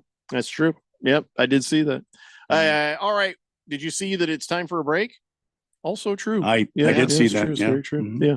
All right. Well, we're going to take a break. We come back. We'll have On This Date in Big George's sports history. It's the Daily Blender here on 1580 The Fanatic. Can't sleep with this cold. Honey. Honey? Honey, you need NyQuil Severe Honey. NyQuil Severe Honey gives you powerful cold and flu symptom relief with a dreamy honey taste. Feeling better, honey? Honey? I'll take that as a yes. Try NyQuil Severe Honey for powerful cold and flu symptom relief. NyQuil Severe with honey flavor. The nighttime sniffling, sneezing, coughing, aching, fever. Honeylicious, best sleep with a cold medicine. Use as directed. Keep out of reach of children. Frankie drives end to end, scoops it up and in with 2 seconds left. Frankie Collins end to end. Join the action this season and catch USC, UCLA, Washington, and Arizona when they come to Desert Financial Arena in the final year of the Pac-12 Conference. Collins over to Lance for 3. Bullseye! Get your tickets today by calling 480-965-5812 or go online to sundeviltickets.com. Sun Devil men's basketball. Onward to victory. For the latest from the world of golf, tune in every Saturday morning from 6 to 8 for the Golf Shop Radio Show, presented by PlayGolfMyrtleBeach.com, the golf capital of the world. Hosts Mark Greenhelch and Matt Blanchard talk golf from tee to green and everything in between. If you like golf, you're going to love Golf Shop Radio. Before you tee up, drop on in. Welcome to the Golf Shop here on 1580 and 99.3 The Fanatic. I'm an Arizona truck driver. I deliver food, medicine, supplies, and hope. And during times of crisis, I support our communities. But every day I see people putting lives and families at risk. Distracted driving is deadly, period. Be aware, be safe, and visit sharetheroadaz.com and find tips on how to drive safely around trucks. This message is sponsored by the Arizona Trucking Association Foundation. Come join American Furniture Warehouse and see our amazing deals on sofas, sectionals, recliners, bedroom furniture and mattresses, dining room furniture and accessories. AFW has the latest styles, largest selection, and lowest prices anywhere. Our warehouses are full and ready for you to take your new furniture home today. At American Furniture Warehouse, you'll find the perfect items for your space at a price you'll love. Visit one of our 3 Phoenix area showrooms or shop online at afw.com. afw.com. 1580 and 99.3 The Fanatic. Arizona's new home for sports.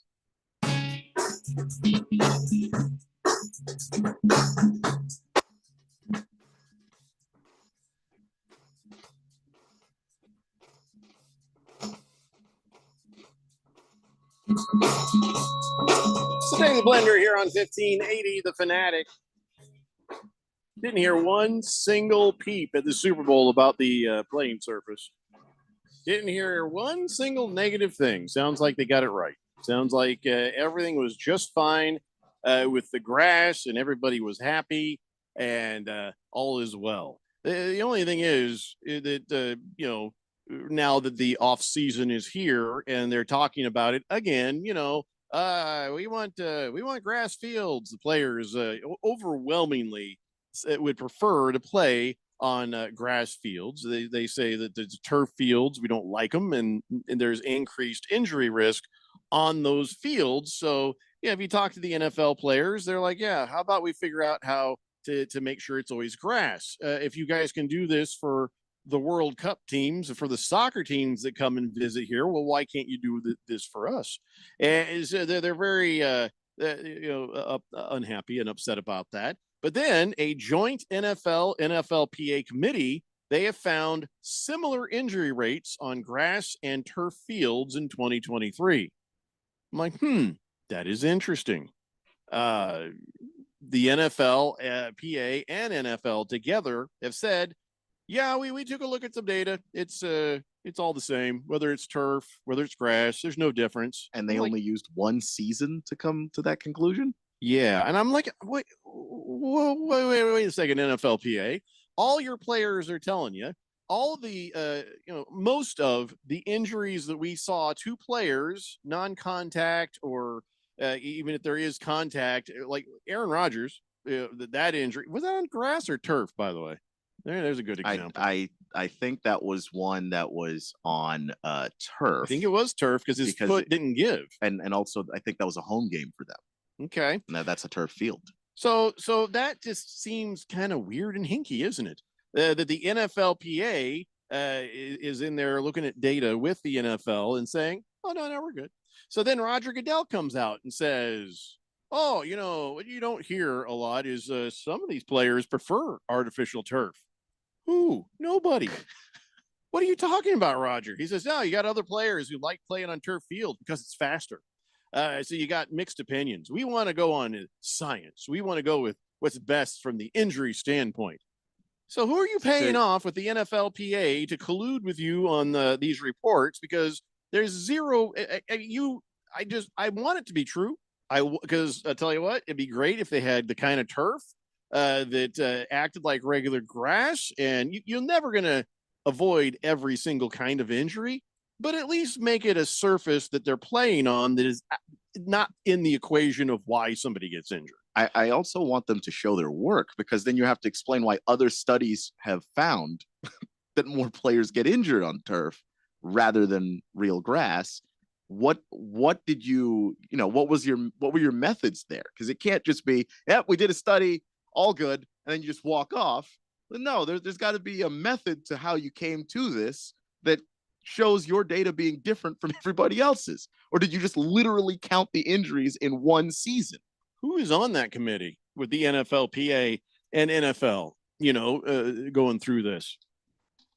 I don't know. You get the idea that there might be a little corruption with the NFLPA, because if the NFL players overwhelmingly support playing games on grass fields, well, the NFLPA should be leading the charge and fighting for them. But then a joint NFLPA committee looks at that. It's like, no, it's very similar injury rates on grass and turf fields. I got a real hard time believing that's true. And also, there was a study with the not a study, but a survey with the NFLPA among member players. 92% of them said they wanted grass over turf. So now, who did Roger Goodell talk to? Because he's like, I've talked to players that say they play faster on it. Well, that's 8% of the league, Roger. It's not even close. So that's probably Tyreek Hill because it's faster. Okay. That's the only thing I could think of. Maybe, of course, then again, I'm so used to being lied to by the NFL that maybe this is true. Maybe this is true. Maybe the committee finding similar injury rates on grass and turf fields is absolutely on the up and up. But see, here's the thing. Similar injury rates. Now, are these injury rates injuries that you'd say were only caused by impact of the grass or turf? Because similar injury rates, because not every injury that's gotten on a turf field is because of the turf. Not every injury that's on a grass field is because of the grass. And if you're looking at this like an analyst, you're like, well, we're comparing apples to rutabagas. It's not even the same thing. So are they using some of this information, some of these numbers, some of these stats to sort of show, it's the same, but it's really not? Yeah, maybe. Because if they're just talking about injury rates, then that doesn't tell me anything. Because you could be injured in a variety of different ways on a football field. What we need to look at is non-contact injuries on grass versus turf, because that's what people are worried about. Well, you also need to look at the specific injury where, or if you get caught Achilles on goes or somebody's knee goes, and you're like, look at the video. Because there's a story on each and every injury. And if you're really going to do this scientifically, you got to look at each one of those and go, okay, you see how his foot didn't give in that situation, or his foot did go ahead and give on that turf or whatever. That'll help you really appropriately get the data on this. So when you say they find similar injury rates on grass and turf, that is very ambiguous. Yeah, so you may not even be lying. You might just be you might just have incomplete information, and that's before you even get into account of how old were the players involved. Because if you're 38, you may not be able to recover from an injury that you get at 24. Yeah.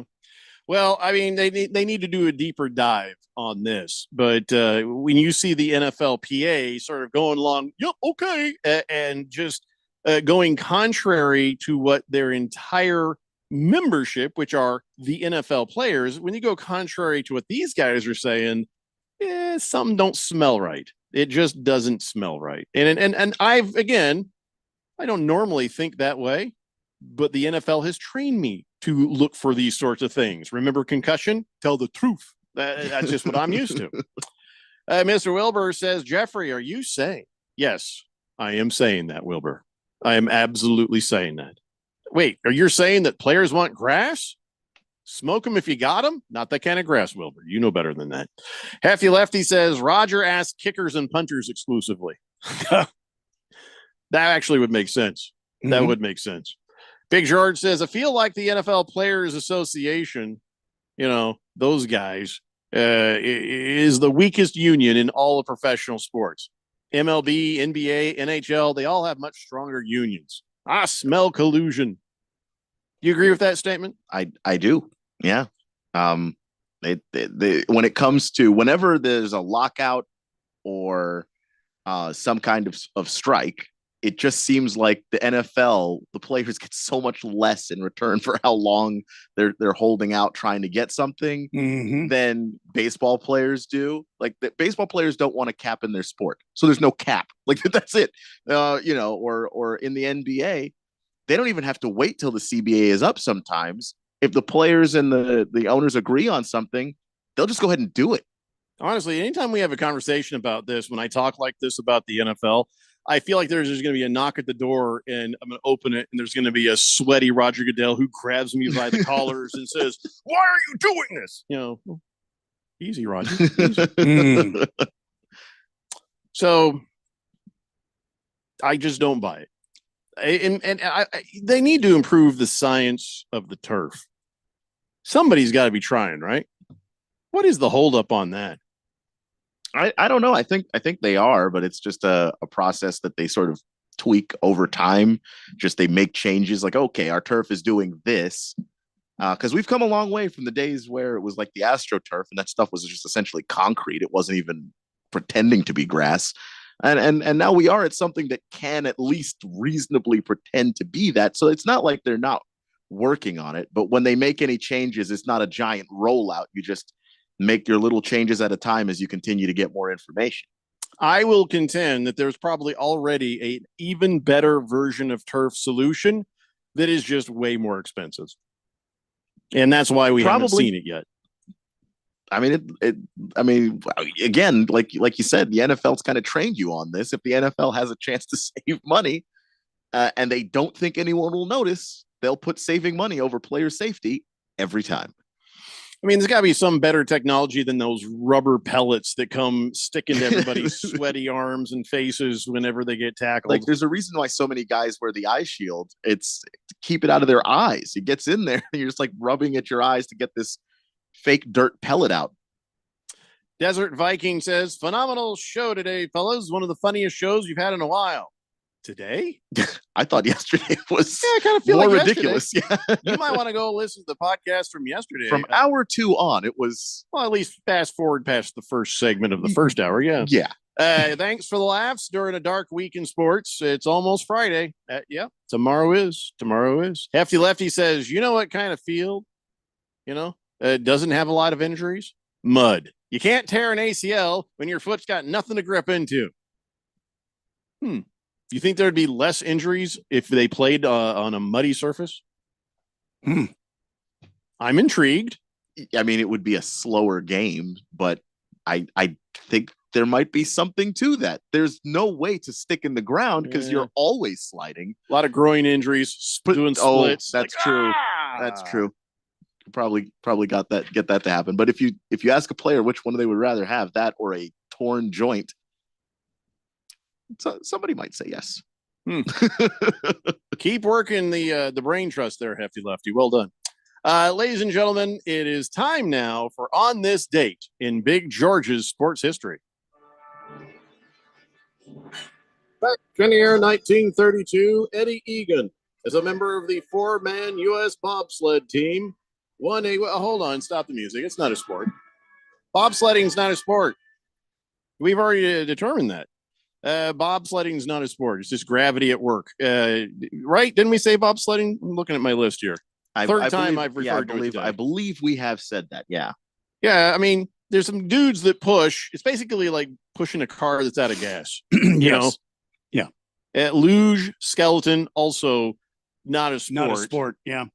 Well, hold on here. Let's see. No, actually, we can bring this back to sports. Go ahead. Bring the music back. Back. All right. Here you go. Eddie Egan, a member of the 4-man U.S. bobsled team, won a gold medal at the Winter Olympics in Lake Placid, New York. Egan is the only person to win a gold medal at both the Summer and Winter Olympic Games in different disciplines. He had previously won a gold medal in boxing. Well, that's a sport. In the light heavyweight division in the 1920 Summer Games at Antwerp, Belgium. Back to me, Jeffrey. All right, so that brought it back. Yeah, that brought it back in there. Good job. Yeah, so Eddie Egan, born to a modest family in Denver, Colorado. They wore clothes. And Egan was an artillery lieutenant during World War I. He served in the Air Transport Command during World War II, and then later became a lawyer in the state of New York. So that is the story of Eddie Egan right there. So what year was that? 1932 with the bobsled and 1920 for the boxing. So Antwerp, that's very close to where the famous World War II Battle of the Bulge took place. Yeah, I don't know if this is 1920 where he was by the Bulge. World War II, he was in a plane. Yeah. Oh yeah.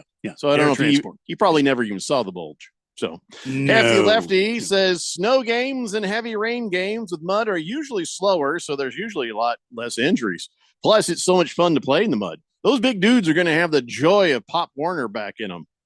Yeah, Yeah, I mean, linemen will love it. yeah, passing is going to be ridiculous. if you do that. Everybody else will not enjoy this. Running backs will probably not enjoy this. Receivers absolutely won't. Corners might a little bit if you can get away with grabbing some people. Then it's easier for the corner. But yeah, if you're a receiver, if you're a running back, you're gonna have a bad day. Linebacker, yeah. Yeah, I'm trying to think. What would if we don't use artificial mud and we don't use artificial turf, what else can you Sand. play? Oh, that's really going to slow down the run game. It's going to slow down the passing game. You're going to have to. The quarterback's going to need an eternity in the pocket till somebody got open and sand. Everybody's going to be tired as hell. Yeah. I did see some Lamar Jackson training where he runs in sand, so he might be okay. Then you're gonna need an eye wash station. Yeah, everybody's gonna get that's sand true. in their eyes. Oh God, yeah. And then players will grab a handful and drop it down somebody's sweaty butt crack just to get the George Kittle would. You know he would. Yep. Just and not even for an advantage, just because he thought it was funny. I'm just going to go ahead and let the NFL have that idea free, just gratis. They can go ahead and take that idea right there. It's on the list. There it is. It is on the list. I don't know. I guess just improve the technology of the turf. Maybe find a way to put real grass in places. I don't know. We're like, well, we live in Minnesota here, so it's an indoor stadium. Well, if people in Minnesota have grow lights to grow weed for all those years, it wasn't legal. I'm sure we can figure out how to have a grass field in the stadium. The Packers already do, and their stadium's open. Yep. I don't know. Hefty Lefty says 3 yards and a cloud of dust. We'll be back in the good graces of offensive coordinators. All right, guys, that's it for us. We'll be back with more of this nonsense tomorrow at 3 p.m. It's the Daily Blender here on 1580, The Fanatic.